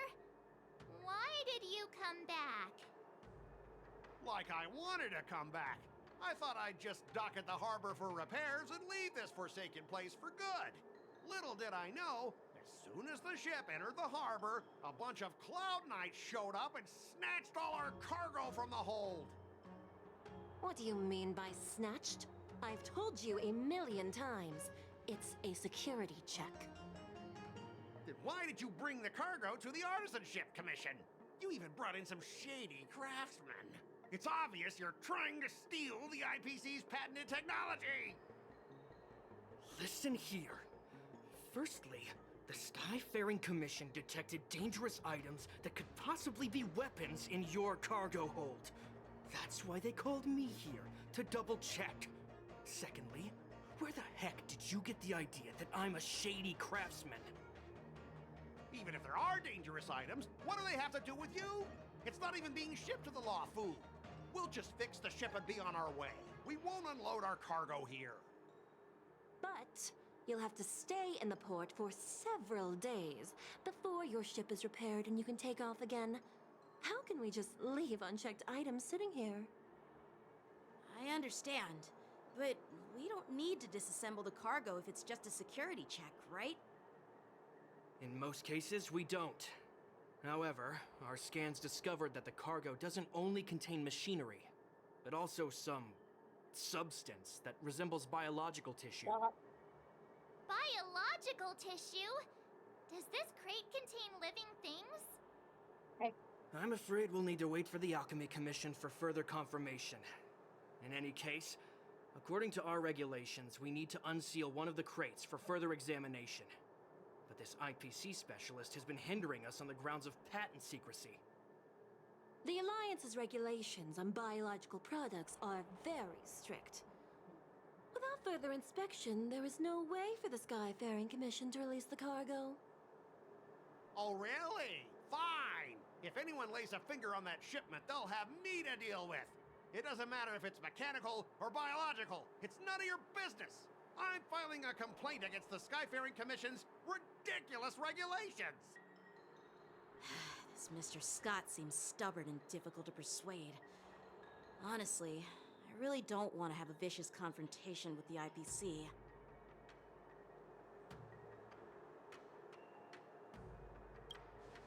I heard how you helped Aramali. The IPC representative back then was Mr. Scott, right?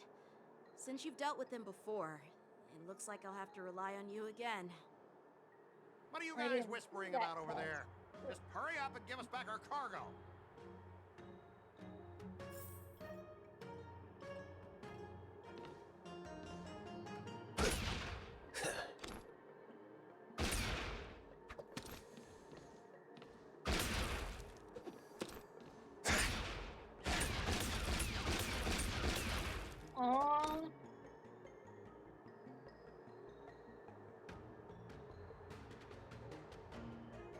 Let me shoot him.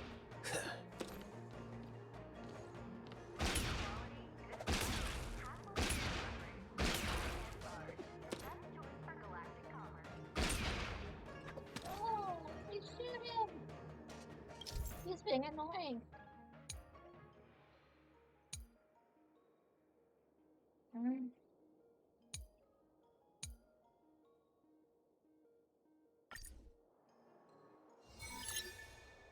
As I recall, this guy won't listen to reason and can only be persuaded with intimidation.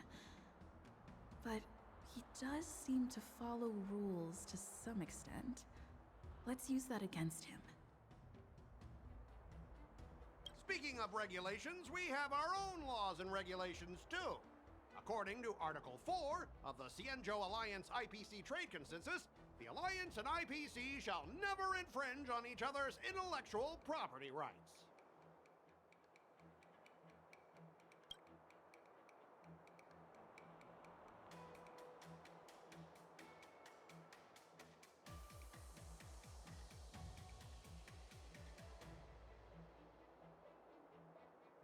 The Alliance can sign a non-disclosure agreement with you. That way, you won't have to worry about any infringements, right? We can sign a mutually acceptable non-disclosure agreement in accordance with the IPC's rules. Well, that makes sense, but how can we trust you to honor the terms? Even if we set aside the secrecy of intellectual property, these prototypes built by the Intelligentsia Guild are incredibly valuable, beyond your wildest imagination. If anything goes wrong, you won't be able to pay for it even with your lives.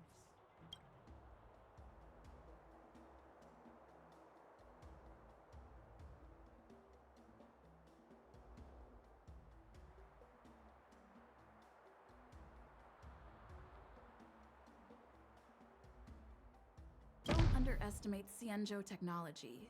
Even if they need to dismantle your cargo, the Artisanship Commission can easily put it back together.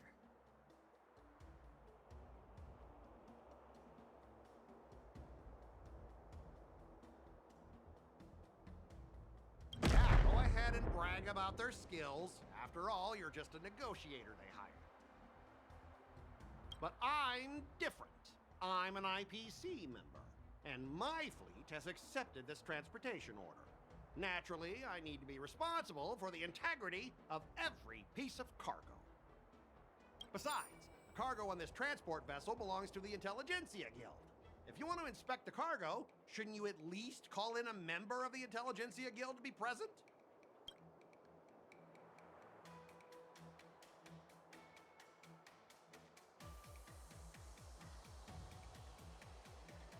Since the Intelligentsia Guild entrusted the cargo to the IPC for transportation, it's the IPC's responsibility to ensure its safety, right? Why would you need a member of the Intelligentsia Guild to be present? Let me tell you something. As stated in Article 17 of the IPC's bill, only protect the integrity of the goods and prevent anyone with ill intent. As for whether the cargo itself poses a security threat to the destination, we both need to follow the regulations, because that's how...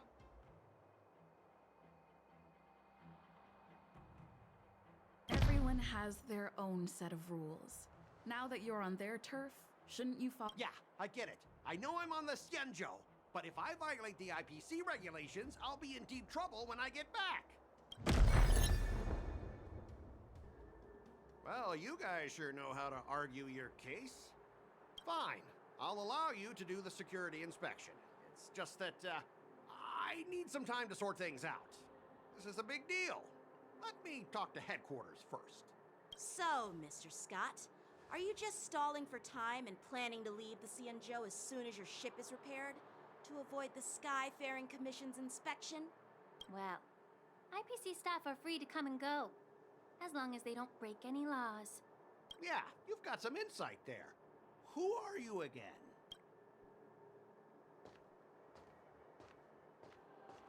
Allow me to introduce myself. I'm Lingsha, Cauldron Master and head of the Alchemy Commission on the Lawfu. Could she be? Yeah, she's the new Cauldron Master assigned here from the Cienjo Juming. I received a report from the Artisanship Commission about cargo containing samples of unknown organisms. It said they needed help from the Alchemy Commission. I had nothing better to do, so I came myself. It's fine, Mr. Scott. If you really don't want your cargo to be inspected, it doesn't matter. It doesn't matter? How can you say that? Why are you being so nice all of a sudden? Well, since you're not going to check it, I'll take this crate and be on my way. Is that okay with everyone? Yeah, sure. Why should I object? Not only this sample, but all the goods on the transport ship are yours to keep. Like I said, we won't inspect them. Wait a minute!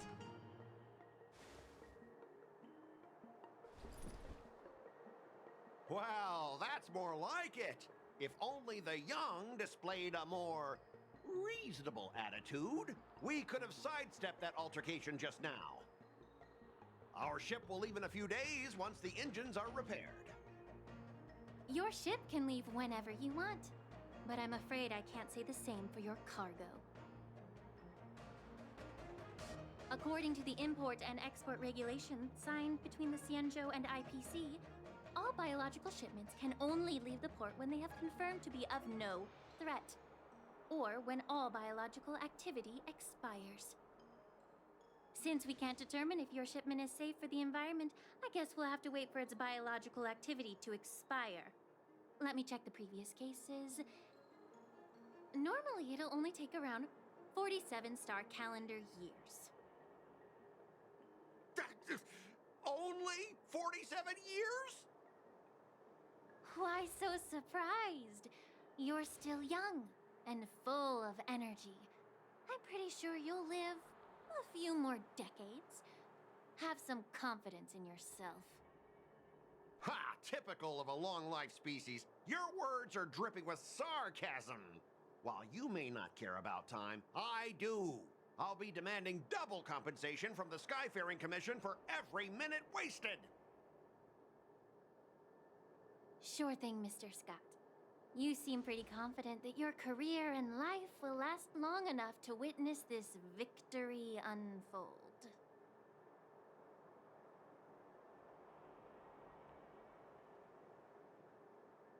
Step aside, guys. Let them do the inspection. But, Mr. Scott... Come on, we're already in enough trouble. Just let them do the security inspection. And if needed, I can always grovel before the Intelligentsia Guild later. I'm just using my head for what it's apparently good for, right?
Well, honestly, at least you're not as annoying as that woman.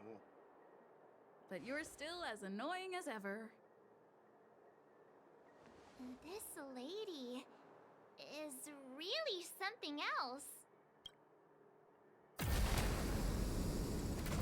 Is this the IPC product? Listen up. Any damages caused by inspections will be filed with the IPC.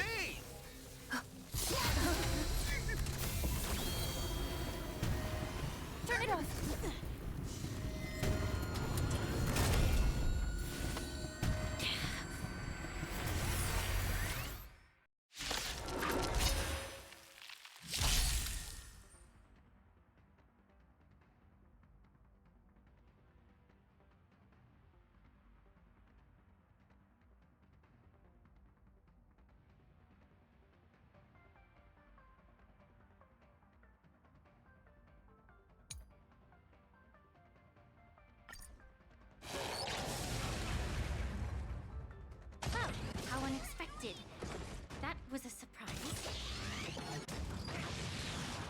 Come on, let's do this.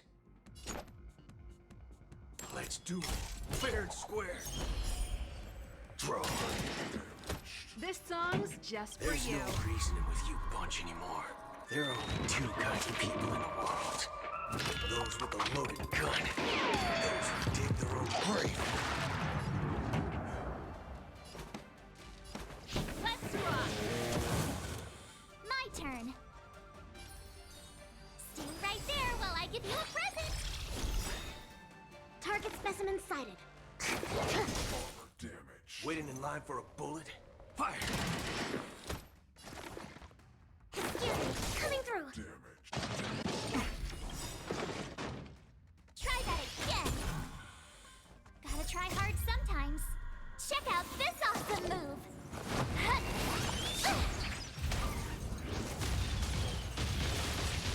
Pretty good crowd today. Turn up the volume. You have the worst luck running into me. All of you stand Ready still. to lose yourself? Fight it or rock with it. My music.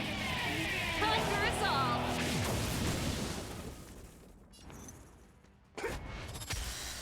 Perfect. Now's my chance. Relax. Deep breaths. I'm guessing that wasn't This song's just for...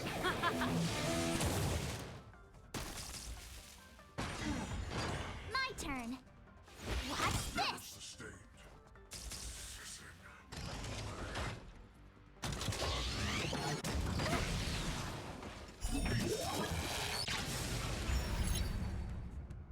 You can't run.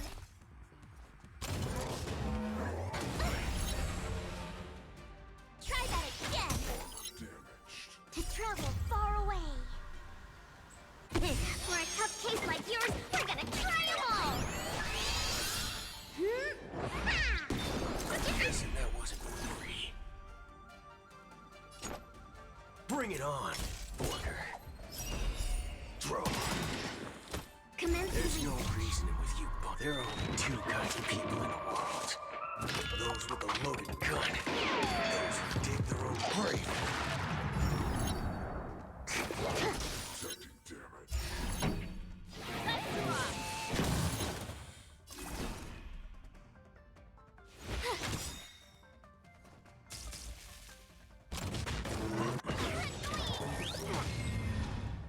Gotta try hard sometimes. Check out this awesome move. I know it.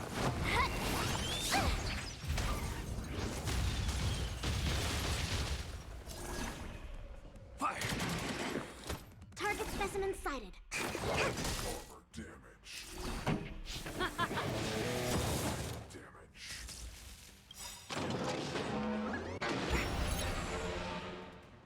Ready to lose yourself? Fight it or rock with it. My music. Conquer us all!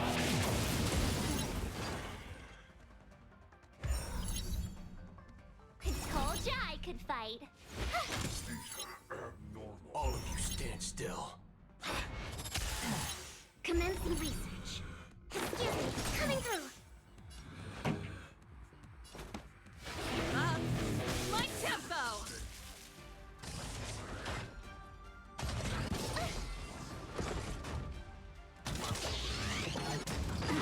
Haven't eaten yet. Waiting in line for a run fast. There's no reasoning with you bunch anymore. There are only two kinds of people in the world. Those with a loaded gun. Those who dig their own grave. To travel far away. For a tough case like yours, we're gonna try them all! Thanks a lot. Turn up the volume.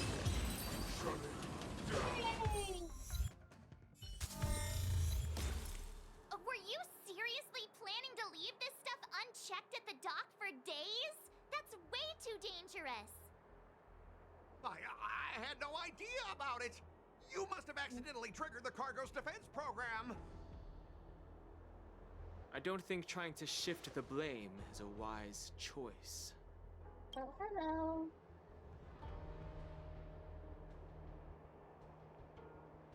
But seriously, I don't know why that thing suddenly started moving. I swear on the Amber Lord.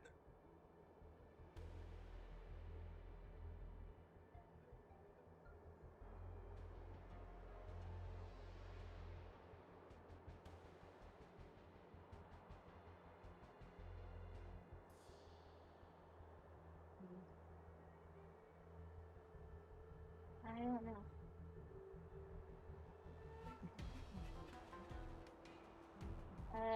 Divine Super. Oh, okay. That was a different, it's a different username than I'm used to. Weird. Okay, hello. Enough. Miss Shikwe, please escort our IPC guest to the Skyfaring Commission.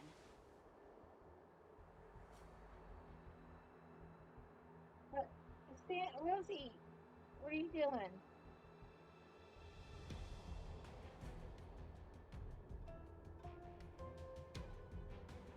Oh, okay. I did not recognize your username. I'm sorry.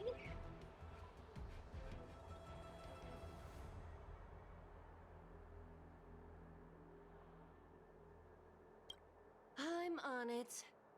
Please follow me, Mr. Scott.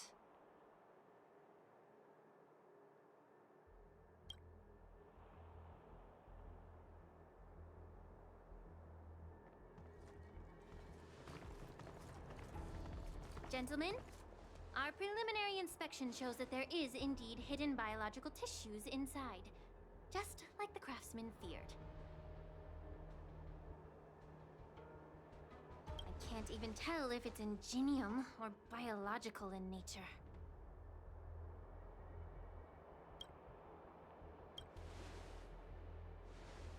The core of this device is what they call wetware in industry slang. To put it simply, this machine operates with a kind of biological nerve as its control center. Ew. I'll take some samples for the alchemist to analyze and figure out where the biological tissue comes from. Well, I can fucking guess. Why would the Intelligentsia Guild use such unethical technology? Perhaps they're trying to create a new weapon? Whatever the reason is, it's probably why the Borisin attacked the ship. No wonder the IPC were trying to obstruct our inspection. I'll contact the Ten Lords Commission and ask the judges to come and give their final verdict on this. According to our rules, all prisoners and weapons involving dangerous creatures must be taken to the shackling prison for further sentencing. After all, it's the safest place on the Luofu.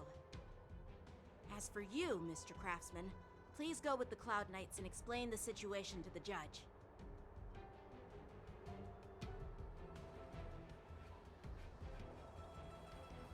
I had a feeling that the IPC members would cause trouble, but I didn't think they'd be this tricky. Thanks for your help, Miss Linksha. I should thank you for saving my life. Your sword skills were impressive. Taking down that big guy. I thought the General's retainers were all burly martial masters. I didn't expect Yenjing to be so...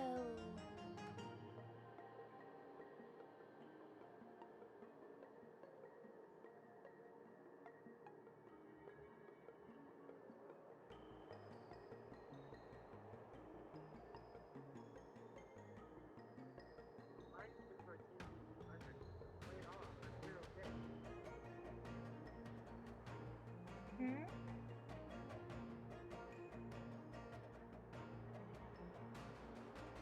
That wasn't very loud.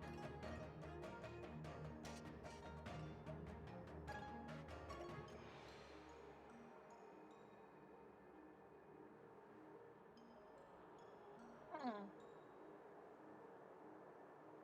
Mother, are you still typing? Wait a little bit for her reply. She's still typing.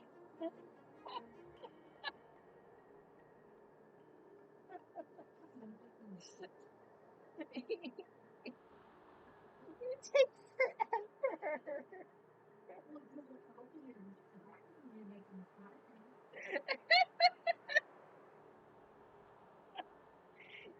Okay.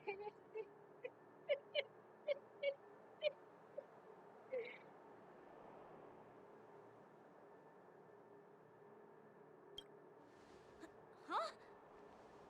As for you, you must be the guests from the Astral Express, right? Saving the Lafu from that crisis. It's so impressive. It wasn't a big deal. Really.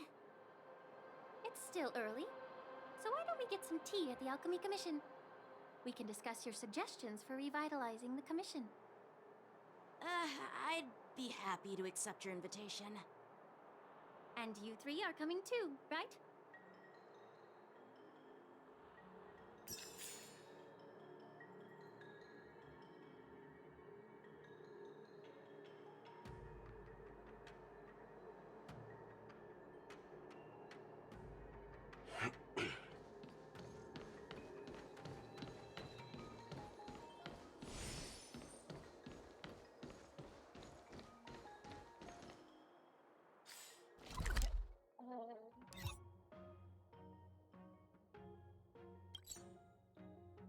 Go.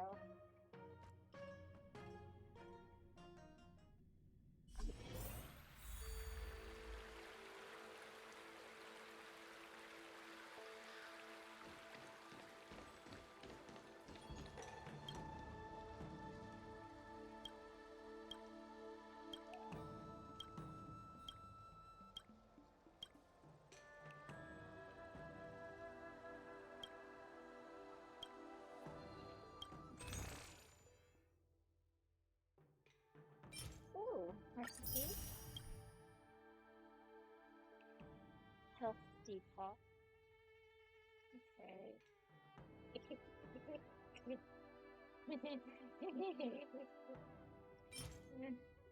I shouldn't laugh. I shouldn't laugh at that. I shouldn't laugh. Well. Okay.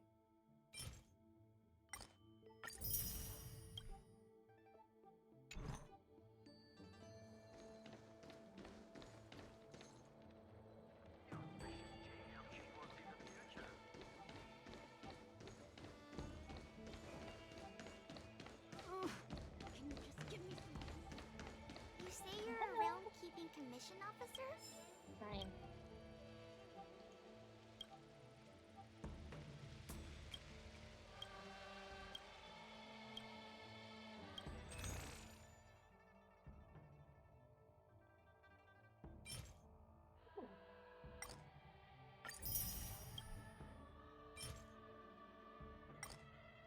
What?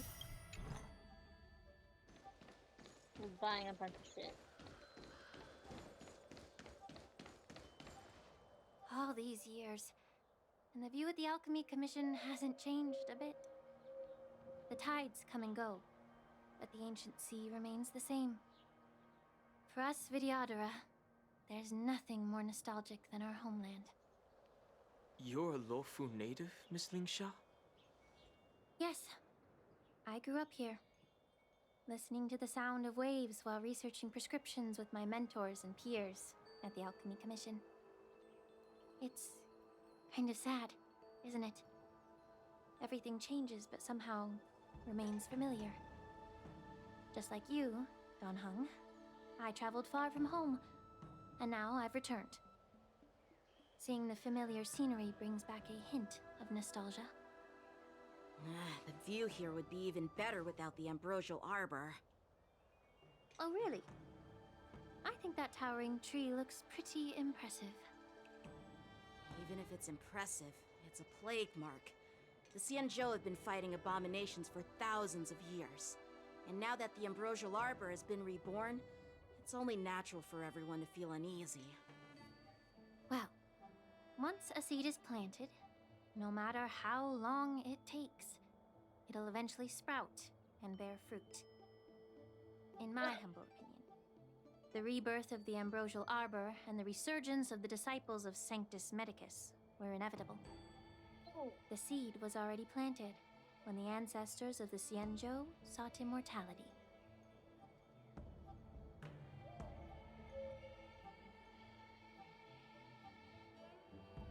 Ugh.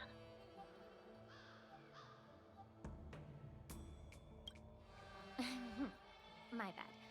Well, since you went through the entire Ambrosial Arbor crisis firsthand, Dan Heng and Lieutenant Yanqing, I'd like to discuss something with you. What would you like to discuss, Miss Linksha? I was lucky enough to be chosen by the Alliance to come in and clean up all the old grime in the Alchemy Commission. Honestly, the Alchemy Commission is riddled with problems and has reached a point where fixing it seems impossible.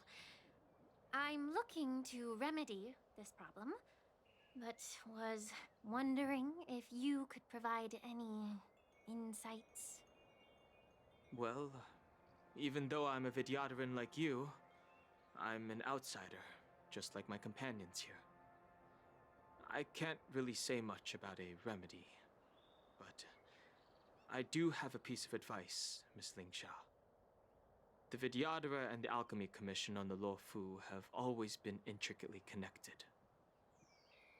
If you cannot distance yourself from these ties, Miss Lingsha, changing the situation within the Alchemy Commission may be quite challenging. I may not know about politics, but I do know that the disciples of Sanctus Medicus have been operating within the Alchemy Commission for years. If you're determined to root them out, maybe you should discuss it with the General. I see. Thank you for your valuable insights. While the Lux Arrow from the Rainbow possesses unparalleled power to sever the Ambrosial Arbor, it can't sever mortals' desire to prolong their existence. Just like how the Cloud Knights can eliminate the remnants of the disciples of Sanctus Medicus, but are unable to calm the hearts and minds of the people within the Alchemy Commission. Our Xianzhou forebears knew this well, and that's why they entrusted the duty of guarding the roots of the Arbor to the Vidyadhara. However, the Vidyadhara are still only mortal beings. 30 years ago, my mentor served as Alchemy Commission's Cauldron Master. She recognized the emerging undercurrents and sought to cleanse the source of the disturbance. Unfortunately, even though she was skilled in the art of healing, she didn't understand the human heart or how to eliminate the sickness lurking within the depths of the Alchemy Commission. In the end, she was framed and exiled to the Juming. I was also implicated and had to leave the Luofu. And guess who arbitrated the case and handed down the sentence? None other than General Jing Yuan himself. What? You heard it right. The ones responsible for the corruption in the Alchemy Commission are not just the remnants of the disciples of Sanctus Medicus, but even the Divine Foresight himself.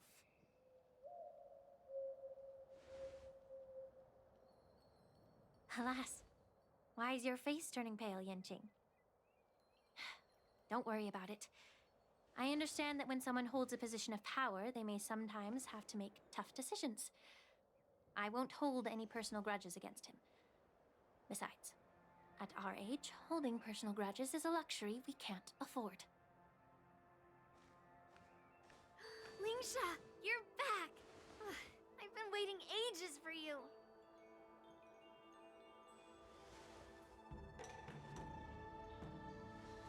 Yunli!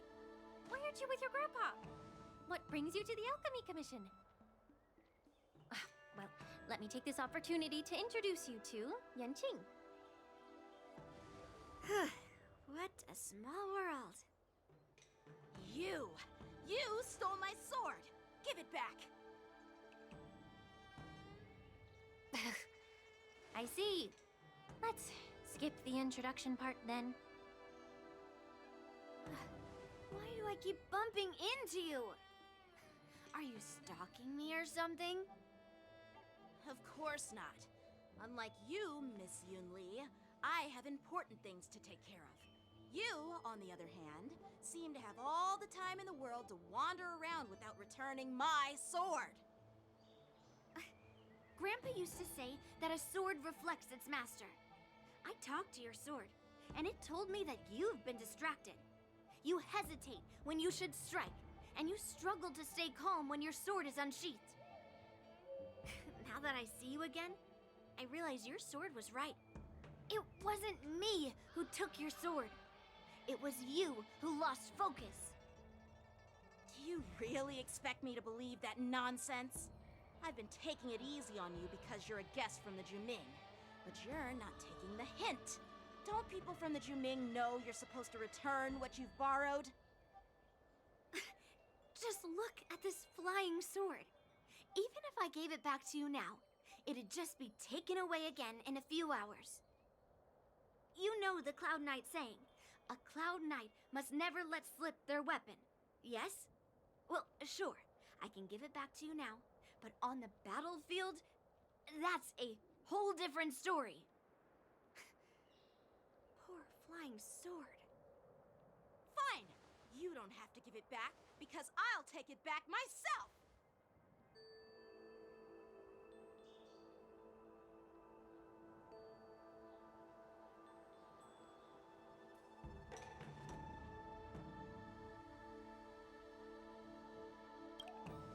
Between these two, who do you think is tougher, Dan Heng? Don't get me wrong. I'm just curious. Get ready to separate them. It is my first day at the Alchemy Commission. A brawl is definitely not how I imagined celebrating it. Well, since you don't approve, I won't draw my sword here. I didn't mean it in that way. Since you've already drawn your swords, you'd be disappointed if you didn't get to test one another, right? I've received reports that the delves near the Alchemy Commission are still infested with abominations. Seems like my predecessors left quite a mess. So, if you two want to determine who's better, why not focus on them instead of each other? Clearing out some abominations? Sounds boring. It's the Cloud Knight's duty to eliminate those abominations. You don't have to ask me twice, Miss Lingsha. I'll help you get rid of them. Oh, you think you're the only one who knows how to behave? If Lingsha needs anything, I'll gladly draw my sword and help her out. It's so heartwarming to see both of you being so sweet and caring. So then, shall we get going? Yeah, sure.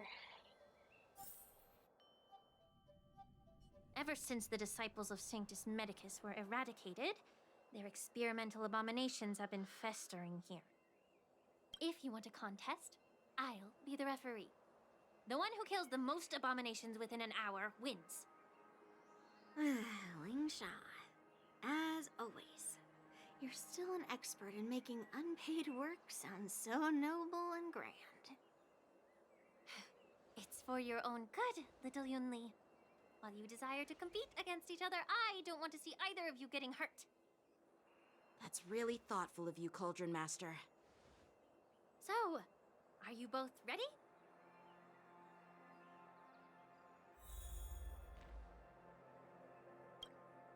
Ugh.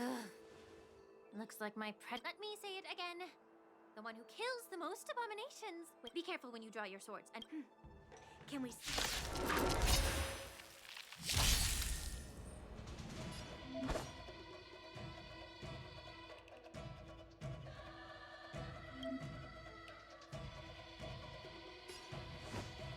Blade in flight! Waiting in line for a bullet? Bring it on, Booker. Draw. Let's rock!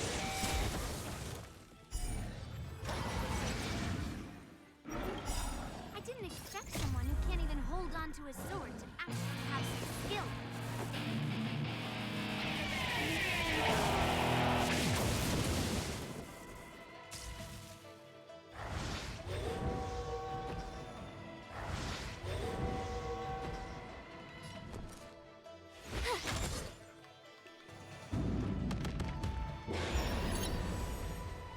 for some swordplay. Strike with heart. Cleave the path! You've got style with those moves, but you're not striking where it counts. It's such a shame to see you misuse your sword like that.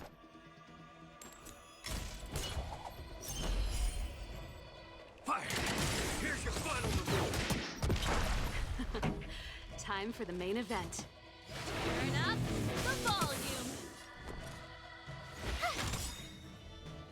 Gotta try hard sometimes. Check out this awesome move!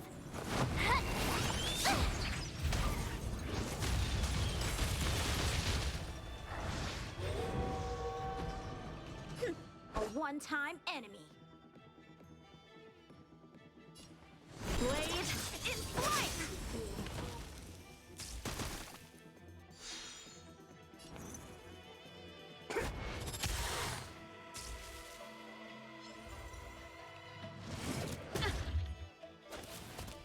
This song's just for you. Keep up my tempo! So, how many of my moves work?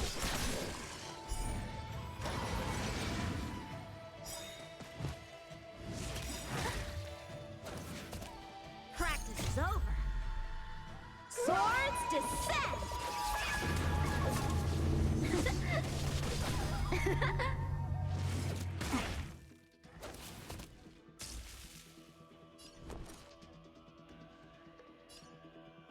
Watch this! Cleave the path!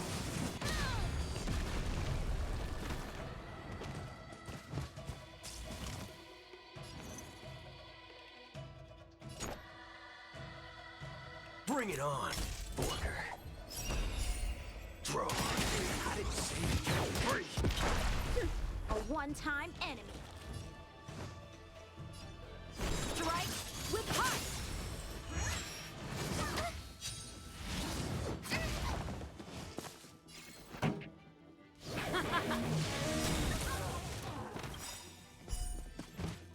Ready to lose yourself? Fight it or rock with it. My music. Conquer us all! There's no reasoning with you bunch anymore. There are only two kinds of people in the world. Those with a loaded gun. Those who dig their own grave.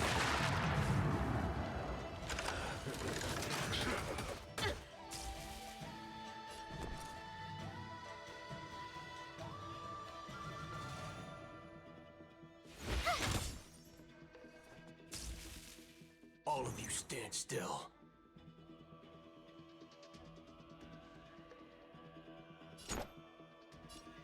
Let's do it. Fair and square. Fire! Here's your final reward.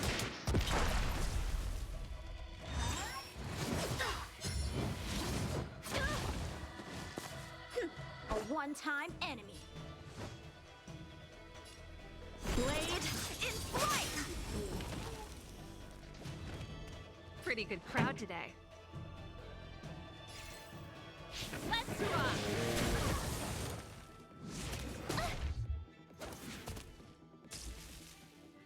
Told ya I could fight. Watch this!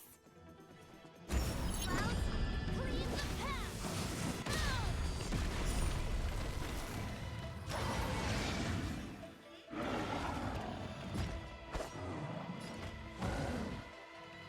Strike with heart! Waiting in line for a bullet? Bring it on, Border. Draw.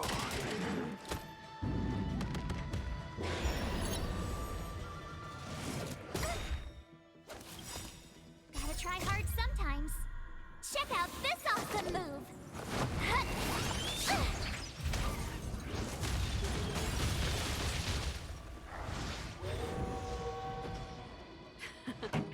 Time for the main...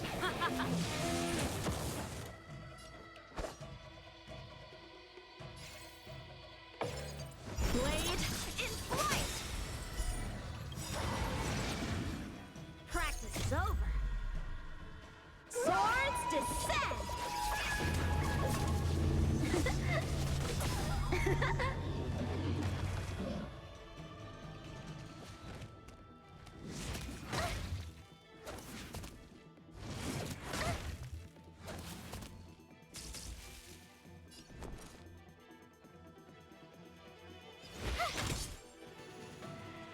stand still. Let's do it. Fair and square. Fire! Time for some sword play. Descend with might!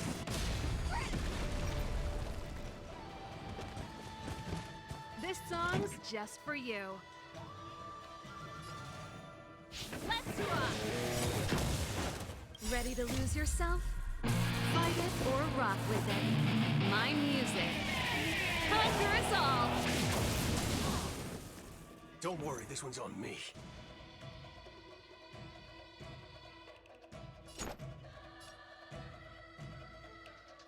Bring it on, Booker. Throw. I didn't say break. There's no reasoning with you bunch anymore. There are only two kinds of people in the world. Those with a loaded gun. Those who dig their own grave. I told ya I could fight. Watch this!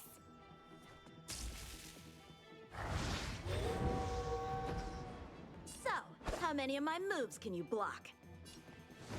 Strike with heart!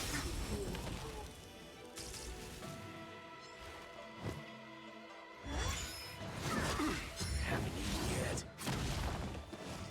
Pretty good crowd today.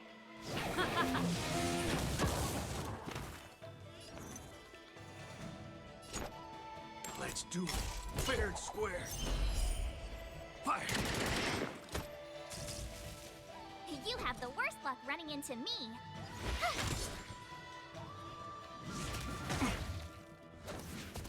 Time for some sword play.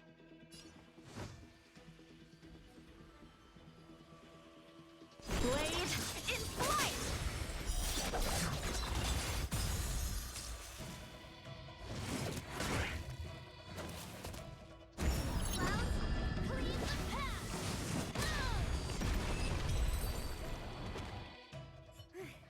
See? I won. Your technique was all over the place, and you relied too much on speed. Is this really all the Cloud Knights of the Lawfu can muster? So disappointing. All you did was chop down a few monsters. Don't get carried away with yourself. Oh. Well, then I'll give you a chance. Defeat me, or hand over all your swords. If you're trying to pick a fight, just ask, because I'm ready for ya.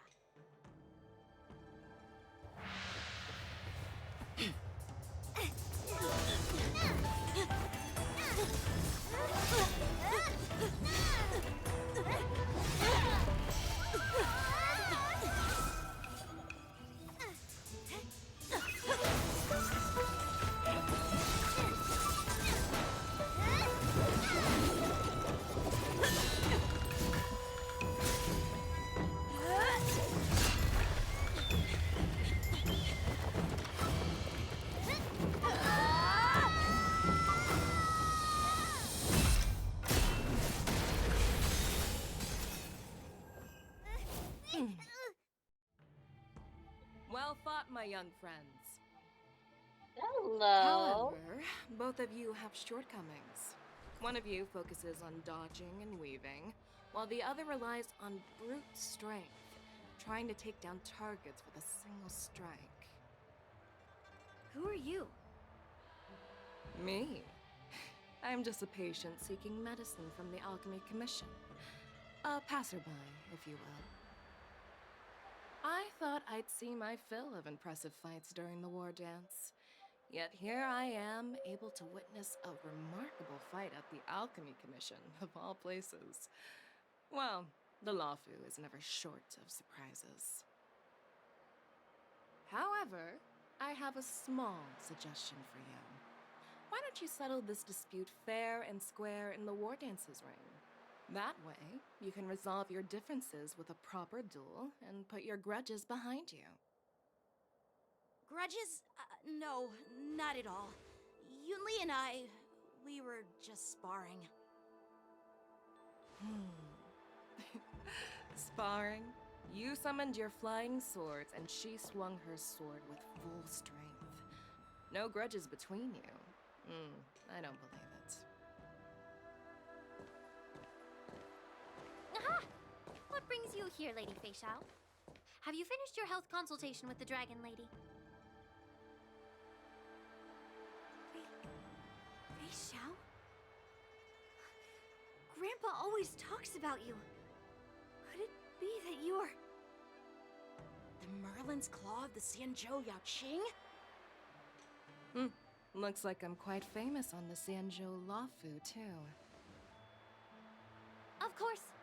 Everyone has heard of the great general. Known to all, and unbeknown to none. Great General? Isn't that title a bit too narcissistic? I don't like it. Ooh, I heard there's a dozing general on the Luofu, so I came up with a humble nickname for myself. The Lacking General. Lacking in worries, regrets, and rivals. Sounds much better, right? Yeah, that's a befitting title that sounds both humble and impressive. Now that the sparring session is over, Yanqing and Yunli, shouldn't you politely thank General Fei Xiao for her guidance and bury the hatchet? Here's your sword. Keep it safe. Or it might get taken away again. By the way, we haven't settled the score yet. I'll defeat you fair and square next time we fight. This is how she apologizes? Now that I finally got my sword back, I should report to the seat of divine foresight. I'll take my leave, General Fei Xiao.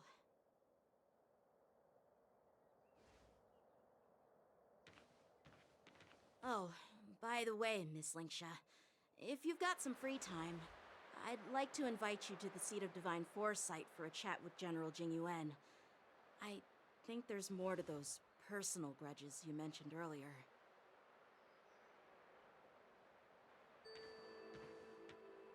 Thanks for stepping in, General Fei Xiao.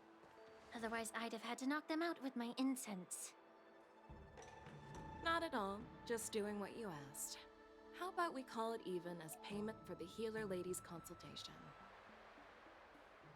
Sorry, but even a general needs to pay their bills. We don't do credit here. And let's not forget, you'd have been waiting decades for a chance to see the Dragon Lady if it weren't for me. Well, you can always send the bill to the seat of divine foresight and say it's for mentoring those kids. After all, it was quite the effort splitting them up. I nearly had to get tough. Now, if you'll excuse me, I need to find a spot and get some fresh air.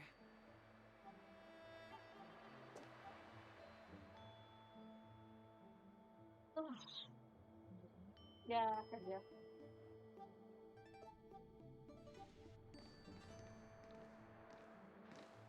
Back already?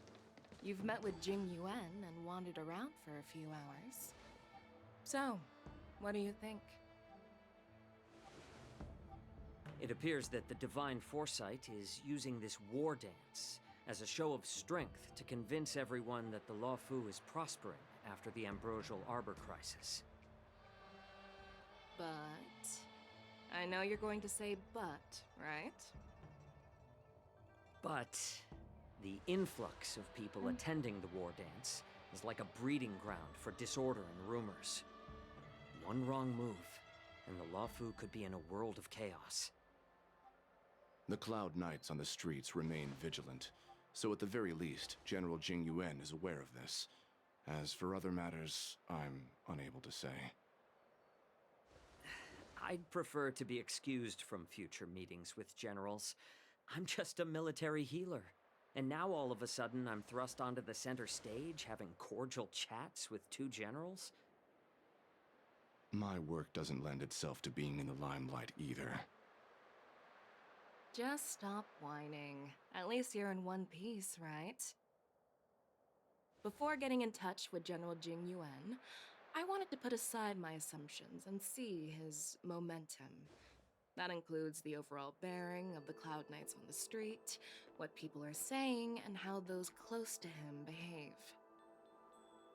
The might of an army dwells not within its pawns, but within the force of its collective momentum.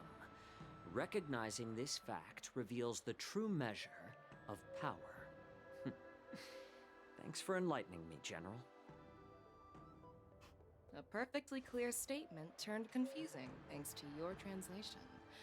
You've made me lose where I was now. Anyway, this is how I operate in battle, so you might as well get used to it. Are you treating General Jingyuan as your enemy? The longest-serving general of the Xianzhou Luofu. Do you think he'd have only a few enemies? By the way, General, you met the healer lady, yes? Could you show me the medicine she prescribed you? Well, the healer lady couldn't do anything about my condition. She just told me to enjoy some tasty food. So not even the famed healer lady could help? Don't worry. I'll fulfill my promise and find a way to cure you. Actually, I've found some leads. Well, life and death, Jiao Chou. It's all predetermined. Upon starting my military career, I made a pledge that the rest of my life would be dedicated to being the Xianzhou spearhead, hunting down the abominations of abundance till the end of my days. As long as I can fulfill that deep-seated desire, I don't care how long I live. You asked if I view General Jingyuan as my enemy. No. My real enemy has always been myself.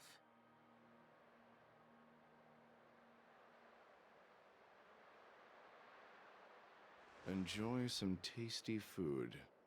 So, what's for dinner tonight? Jeez. You really know how to read the room, don't you? You guys figure it out for yourselves. I'm due to catch up with an old war friend I've not seen for quite a long time.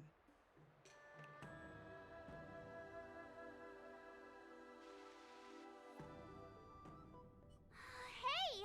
Was that the Yaoqing general who just dropped in out of nowhere? Oh, she's so awesome! I mean, when Yun Li swung that massive sword, she just casually blocked her attack with ease. Mine too. Yeah. But to go up against Yun Li is quite impressive, you know? That aura of heroism and grace. It almost makes me want to learn Xianzhou swordplay. You think so too, right?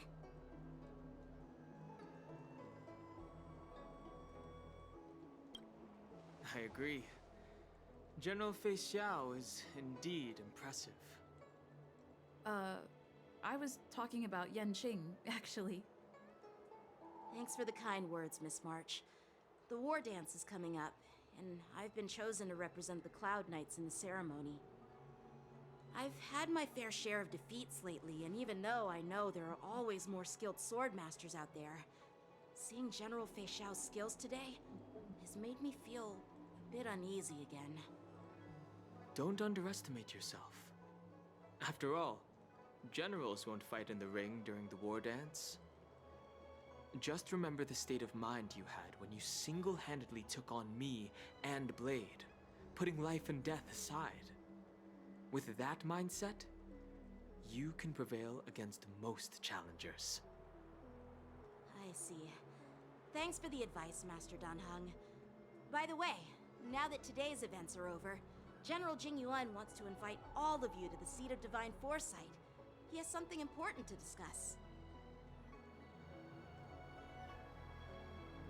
I bet it's about how to deal with the generals from the Yaoqing and the Juming. I really don't want to get caught up in grown-up games so soon. I just hope Generals Fei Xiao and Huaiyan can see the truth. We don't need any more chaos on the Luofu before the war dance.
Your extractor cleaned or your...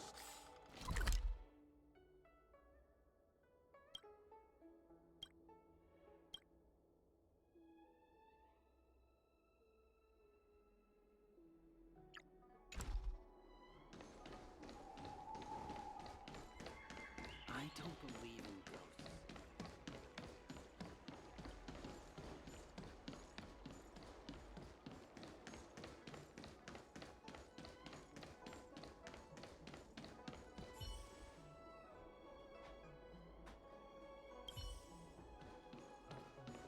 Would you like me to relay your message?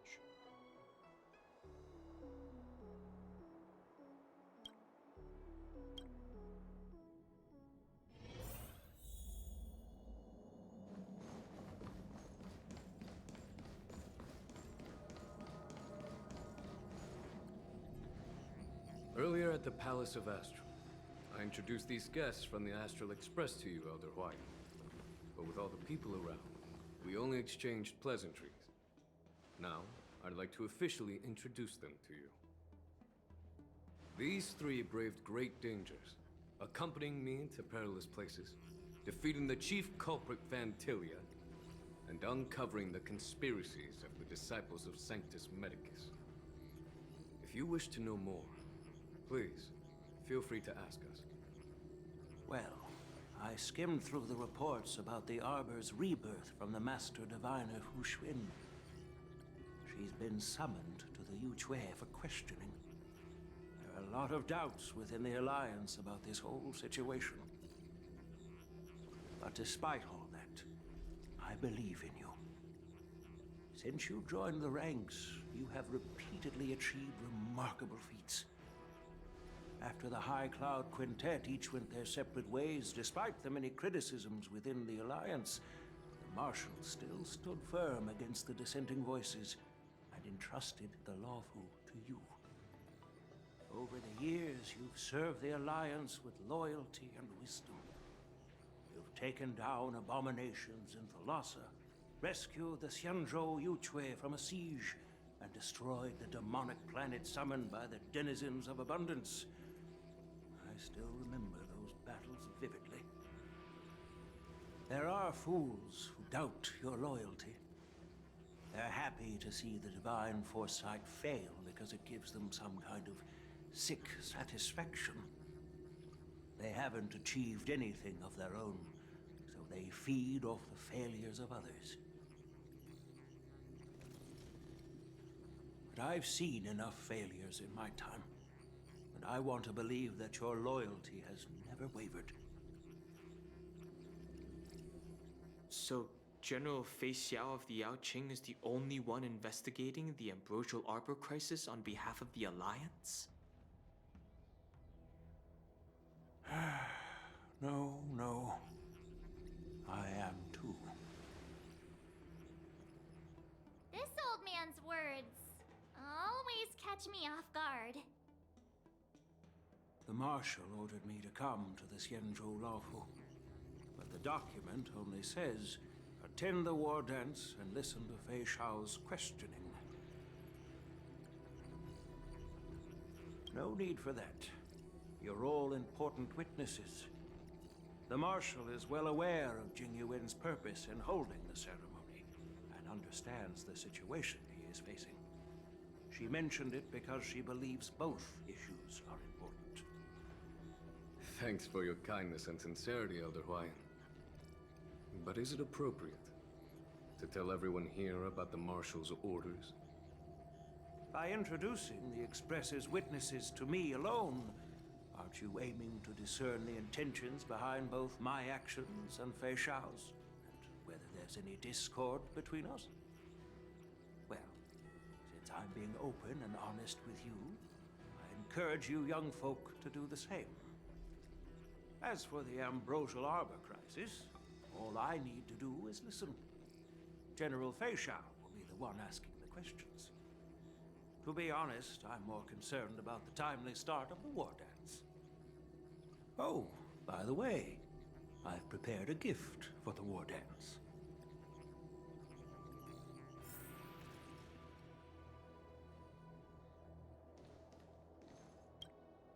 Yes, it's this case right here.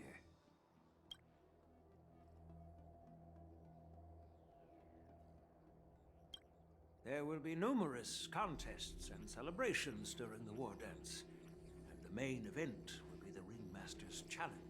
The host will dispatch a skilled warrior to take on challengers from all over the cosmos, showcasing the excellent martial arts of the Xianzhou Luofu.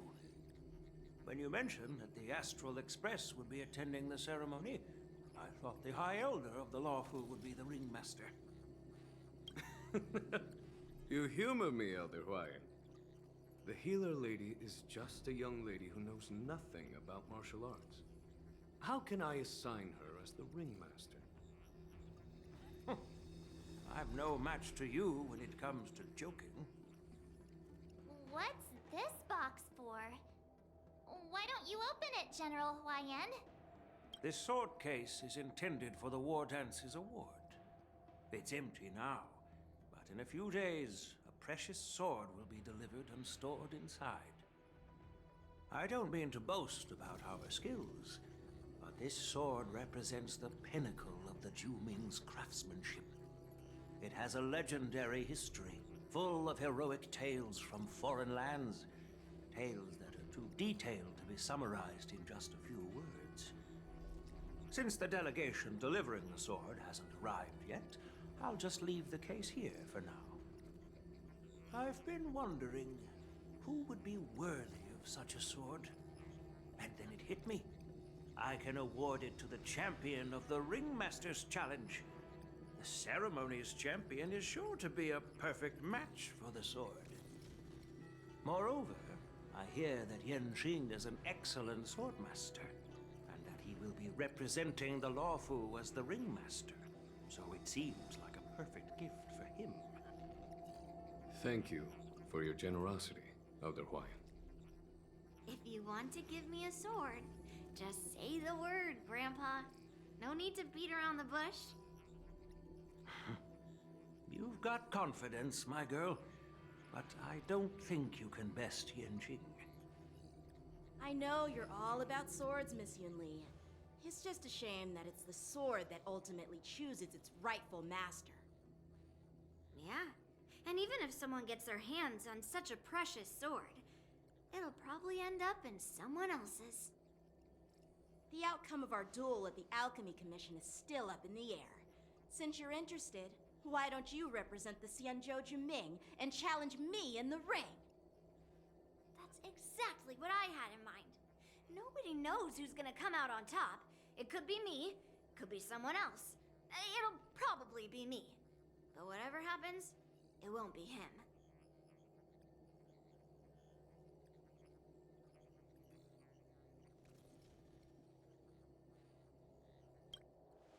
Not to be rude or anything. We've been watching their drama. I'm dying to find out who beats who. Quiet down. We have other guests here.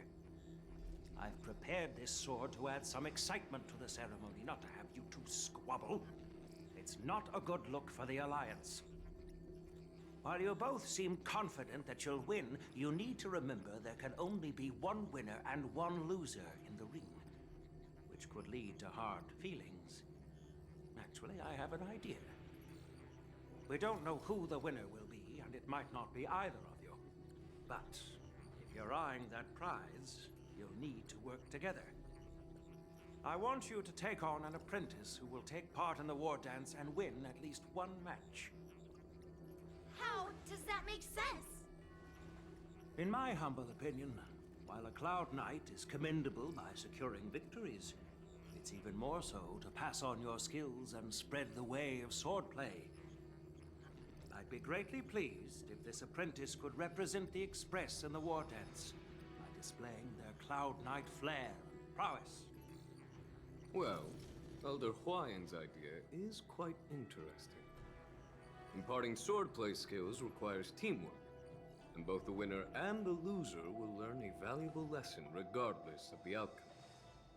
The question is, whom should the two of them take as an apprentice? Huh? Who? Wait, me? I noticed just now that Miss March seemed quite interested in the outcome of your sword fight. So I thought, why not teach her the art of swordplay? Wait, are you serious, General? Why am I being dragged into this all of a sudden? I've never practiced swordplay before. I'm a total newbie. You really think I can learn it? Well, you'll probably realize I have no hope and give up on me. And that'd be so embarrassing.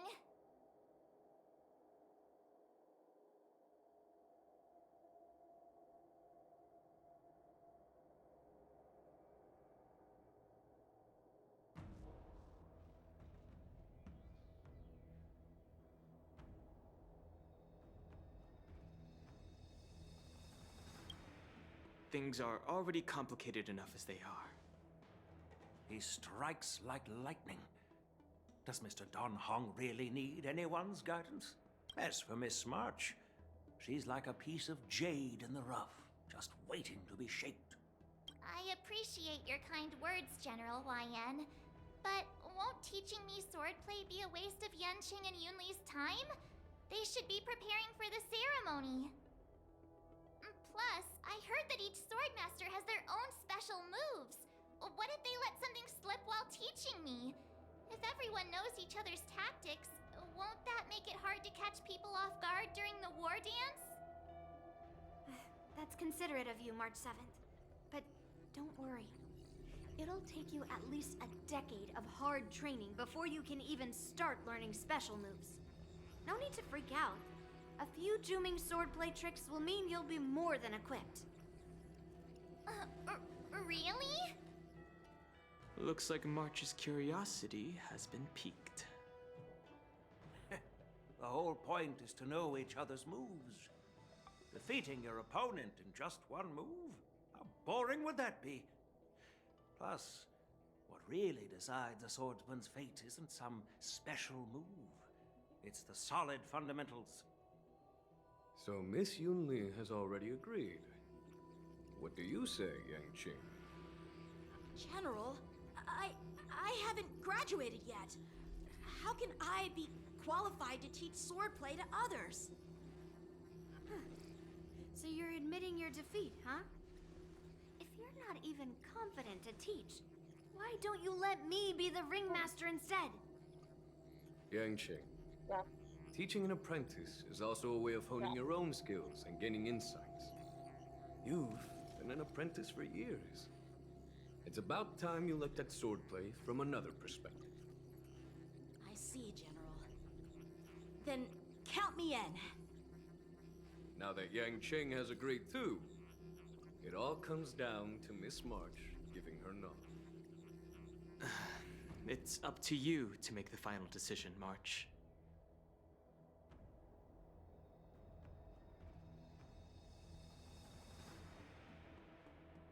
At least that way, I won't have to worry about you accidentally shooting me in the butt all the time. Hey, I've never missed my target. Then I'm on board. Thank you for your kindness, General YN. Great! Starting tomorrow, Yanqing and Yunli will teach you the basics of the Cloud Knight's swordplay. Yunli and I will head out and purchase some sword practice equipment for Miss March. Think of it as a little initiation gift. You're too kind. Wait, you're giving me a gift? Shouldn't it be the other way around?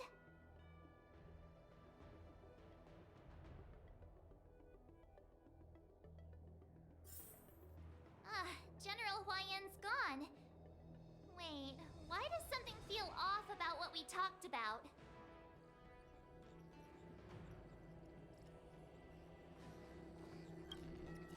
I think we strayed off topic.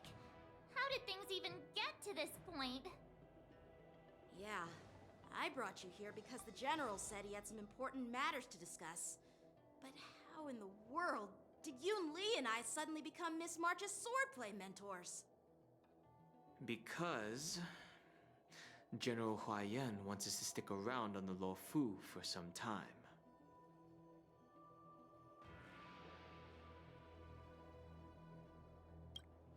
But from his point of view, we're no different from all the other tourists who may leave at any time. Since the crew's actions were mentioned in the Luofu's operations log were given to the Alliance, he probably wants to see firsthand if we're as capable as the report claims, or if we're just some made-up excuse to save face.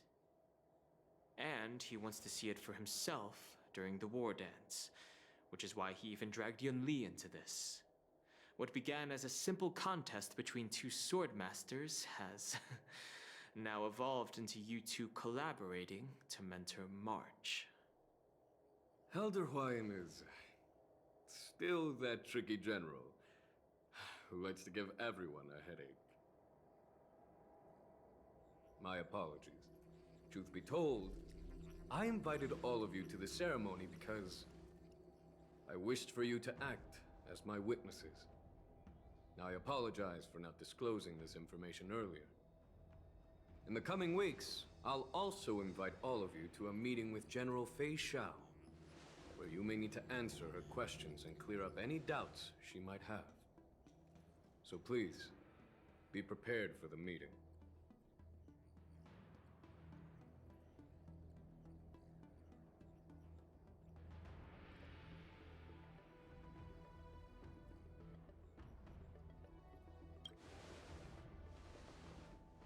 Don't worry, General. No matter what happens, I'm prepared to stay here as the Express's witness and answer any questions. Thank you, everyone. General, I know there isn't much I can do to share your burden, but... As the Luofu Ringmaster, I won't let anyone defeat me in the war dance. I know.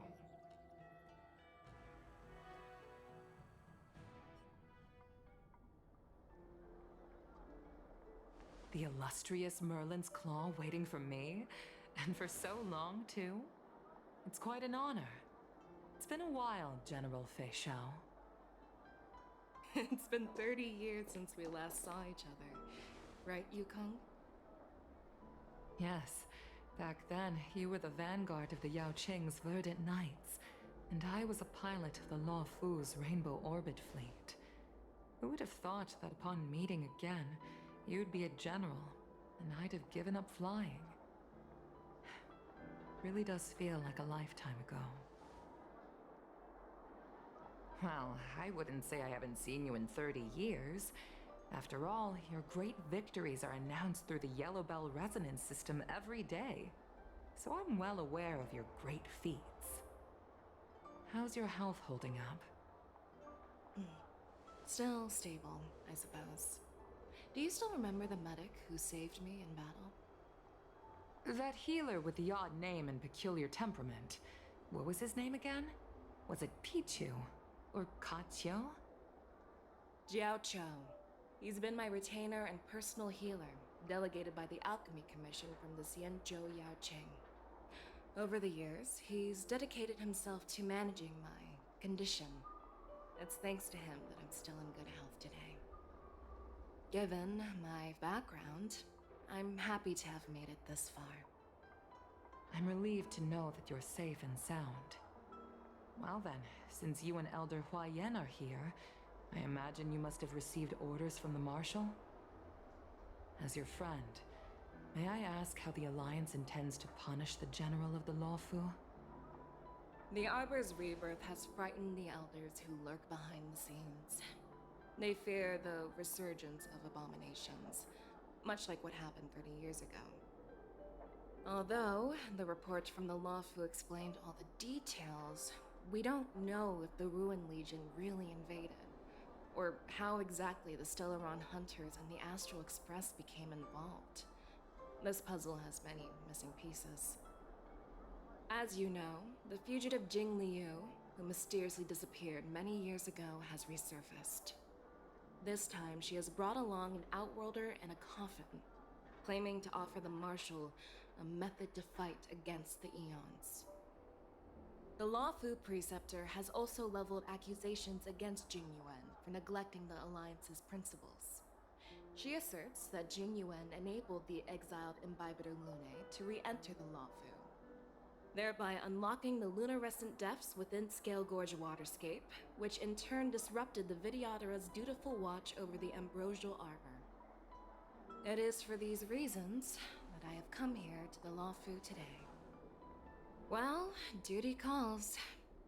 Perhaps I shouldn't have mentioned all of this to an uninvolved person, but since we once fought together, I didn't want to keep you in the dark. Perhaps pretending you didn't hear any of this would be for the best. I understand. I'm sorry. I was out of line. I know I shouldn't be defending General Jing Yuan right now, but... well, you know how I am.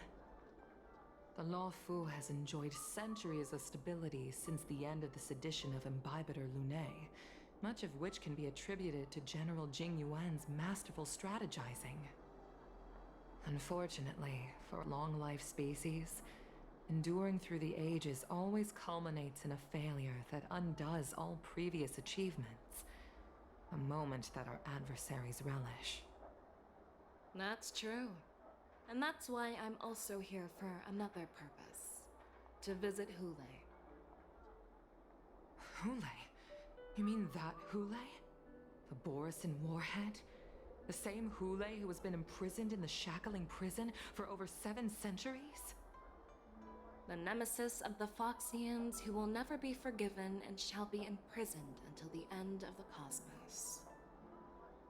I can't quite remember the exact wording, but yes, the very same Hule. Usually, only emissaries from the Xianzhou Yaoqing Skyfaring Commission visit him once every century. Why do you have to visit him now, of all times? The Foxians and the Alliance made a pact to combat the abominations, aiming to achieve justice and free their kin.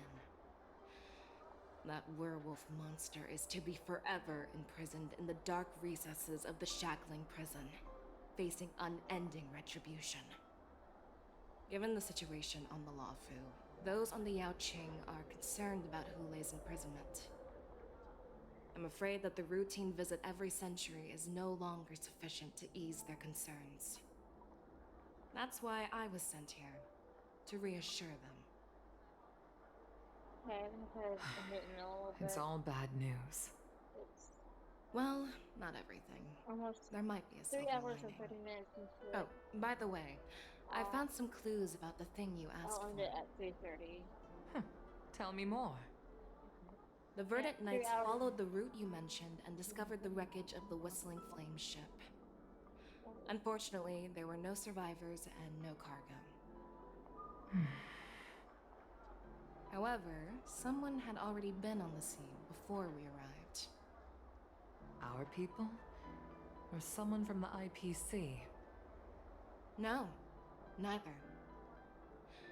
Yukong, have you heard of a person named Ron May?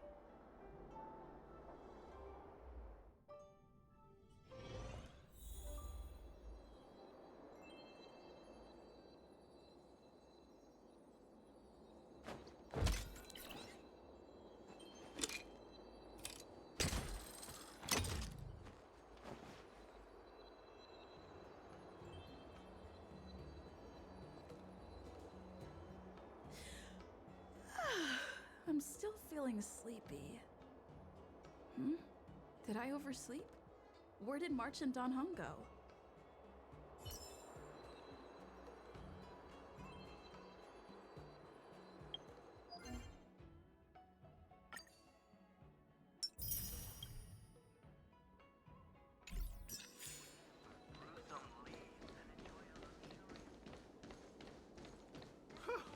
This place is so warm.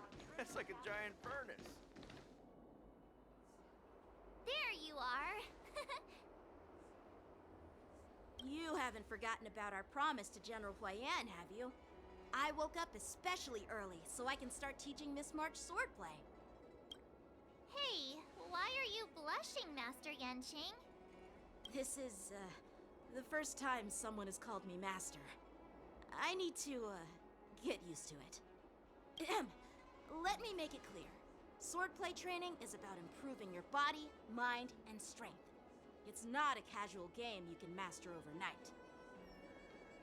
I promised General Huayan that I'd teach you Cloud Knight swordplay, so you can participate in the war dance and defeat at least one opponent. I'll do my best, but if you break your master's rules... Is it too late for regrets?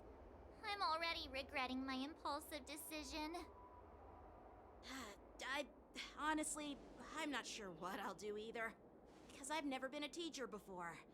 So, Miss March, please behave and don't skip classes. Or complain. You need to toughen up and train her properly, Master Yanqing. Don't go easy on her. You're so heartless. By the way, where's Yunli? I've found a quiet spot in the back garden of the Palace of Astrum for our first lesson together.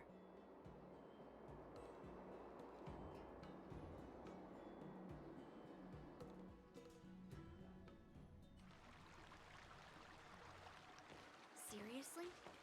It's the first day and you two are already late? Why is everyone on the Luofu so laid back? So disappointing. Master Yunli, you're already here. Sorry for keeping you waiting. Oh, wait. Were you trying to teach her in secret? That's sneaky. I'm just showing you what Luofu etiquette is all about. She might be my apprentice, but it's customary for the master to personally escort their apprentice to the place of learning. As the host, I'll be teaching Miss March the essence of Luofu swordplay, after which she'll emerge victorious in the war dance ring. You won't be complaining about Luofu swordplay then. Stand aside, rookie. Let me show you how we Juming swordmasters treat their apprentices. Quickly, over here, Miss March. This is a reverse mentorship gift from me to you. I hope you put it to good use. What's this? Xianzhou clothing? It's so beautiful! Sword practice requires precise movements. This outfit is tailored to fit perfectly and allows for smooth movements. I even added some small accessories. I put a lot of thought into it. You're awesome, Master Yunli! See? See? How can you compete with me? I'll teach March 7th the essence of Juming swordplay so she can win the contest with my sword skills. Actually, I've prepared something too. Huh? You have a gift for me too, Master Yanqing? Since you want to learn swordplay, Miss March, you'll need suitable weapons. So, I went out of my way to prepare a pair of swords overnight. Unfortunately, I didn't have time to ask the craftsman to customize the swords for you, but I did my best to choose ones that look nice and are suitable for a beginner. I hope you like them, Miss March. Thank you, Master Yanqing! Bet you didn't see that one coming, did you, Yunli? The real competition is just getting started. I'm so lucky to have two great masters. But why does it feel like things are getting a bit weird?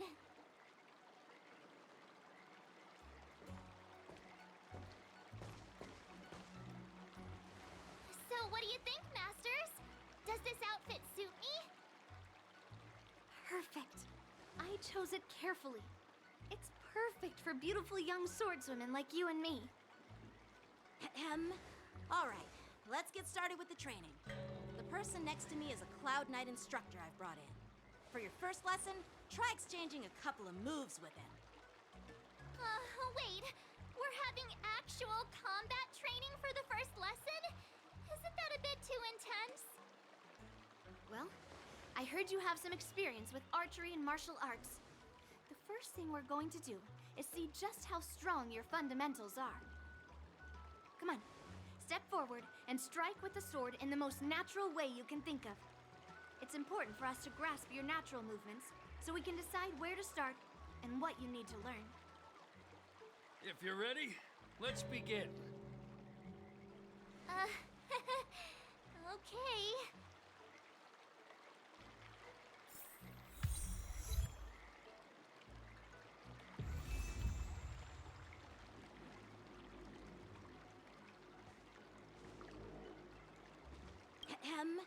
All right, let's get started with the training. The person next to... Are you ready? Yeah, I'm ready. Then I apologize in advance, Miss March. Please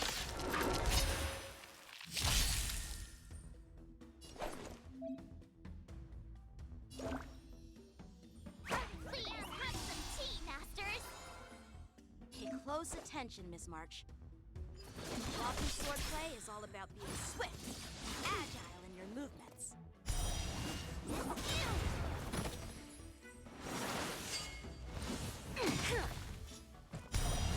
Right on time. Ignore him. Strength is everything. Rock-shattering slash! Like this? Polished? Well done! Yeah. Yes, you!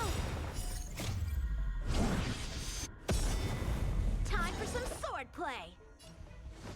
Strike with heart. Blades drawn, mountains fall! I'm starting to get the hang of it. So, how many of my moves can you block? Blade in flight! Practice is over. Swords descend!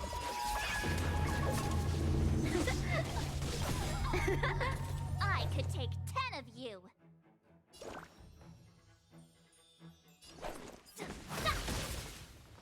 That's how a true master does it. With a true heart and focused mind, here I come. I'm gonna show you what I can really do. Azure Dragon, White Tiger, eating less carbs. Watch this!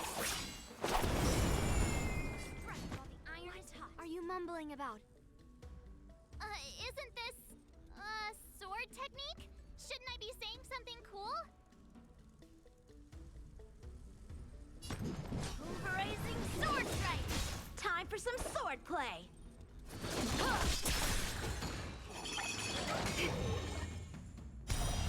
Right on time. I could take 10 of you. Better not underestimate me. Strike while the iron is hot.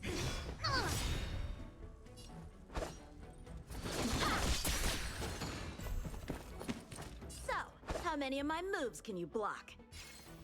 Strike with heart! You'll make for good practice.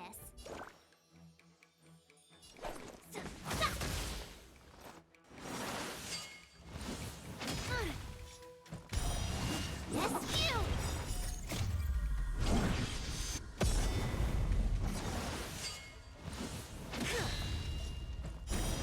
Clouds, cleave the path!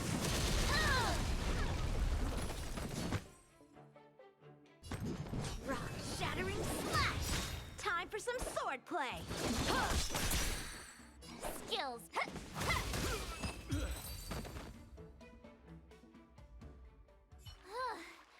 I didn't expect the first lesson to be so intense. Miss March has quick hands and a flexible body.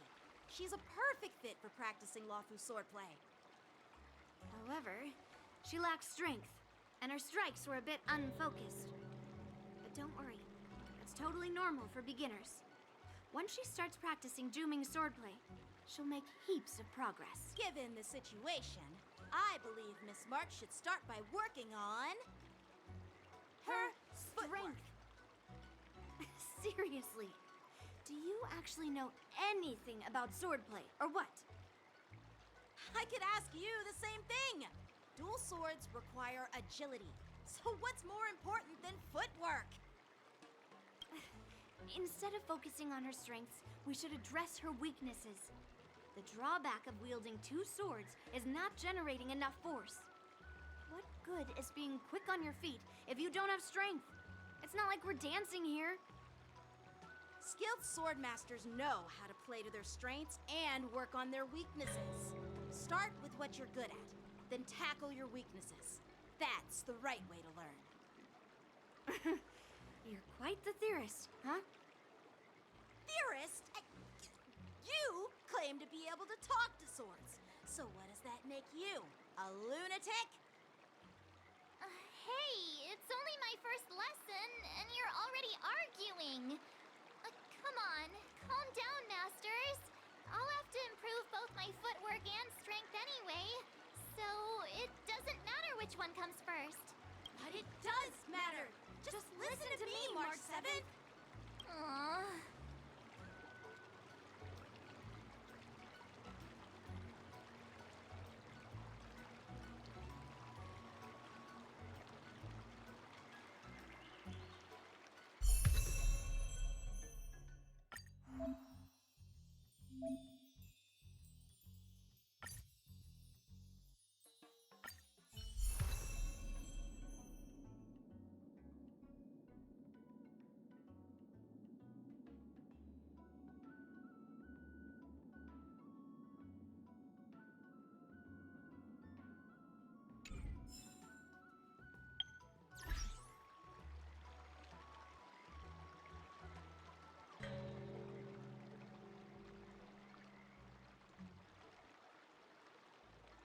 Ending the stream, everyone. Bye bye.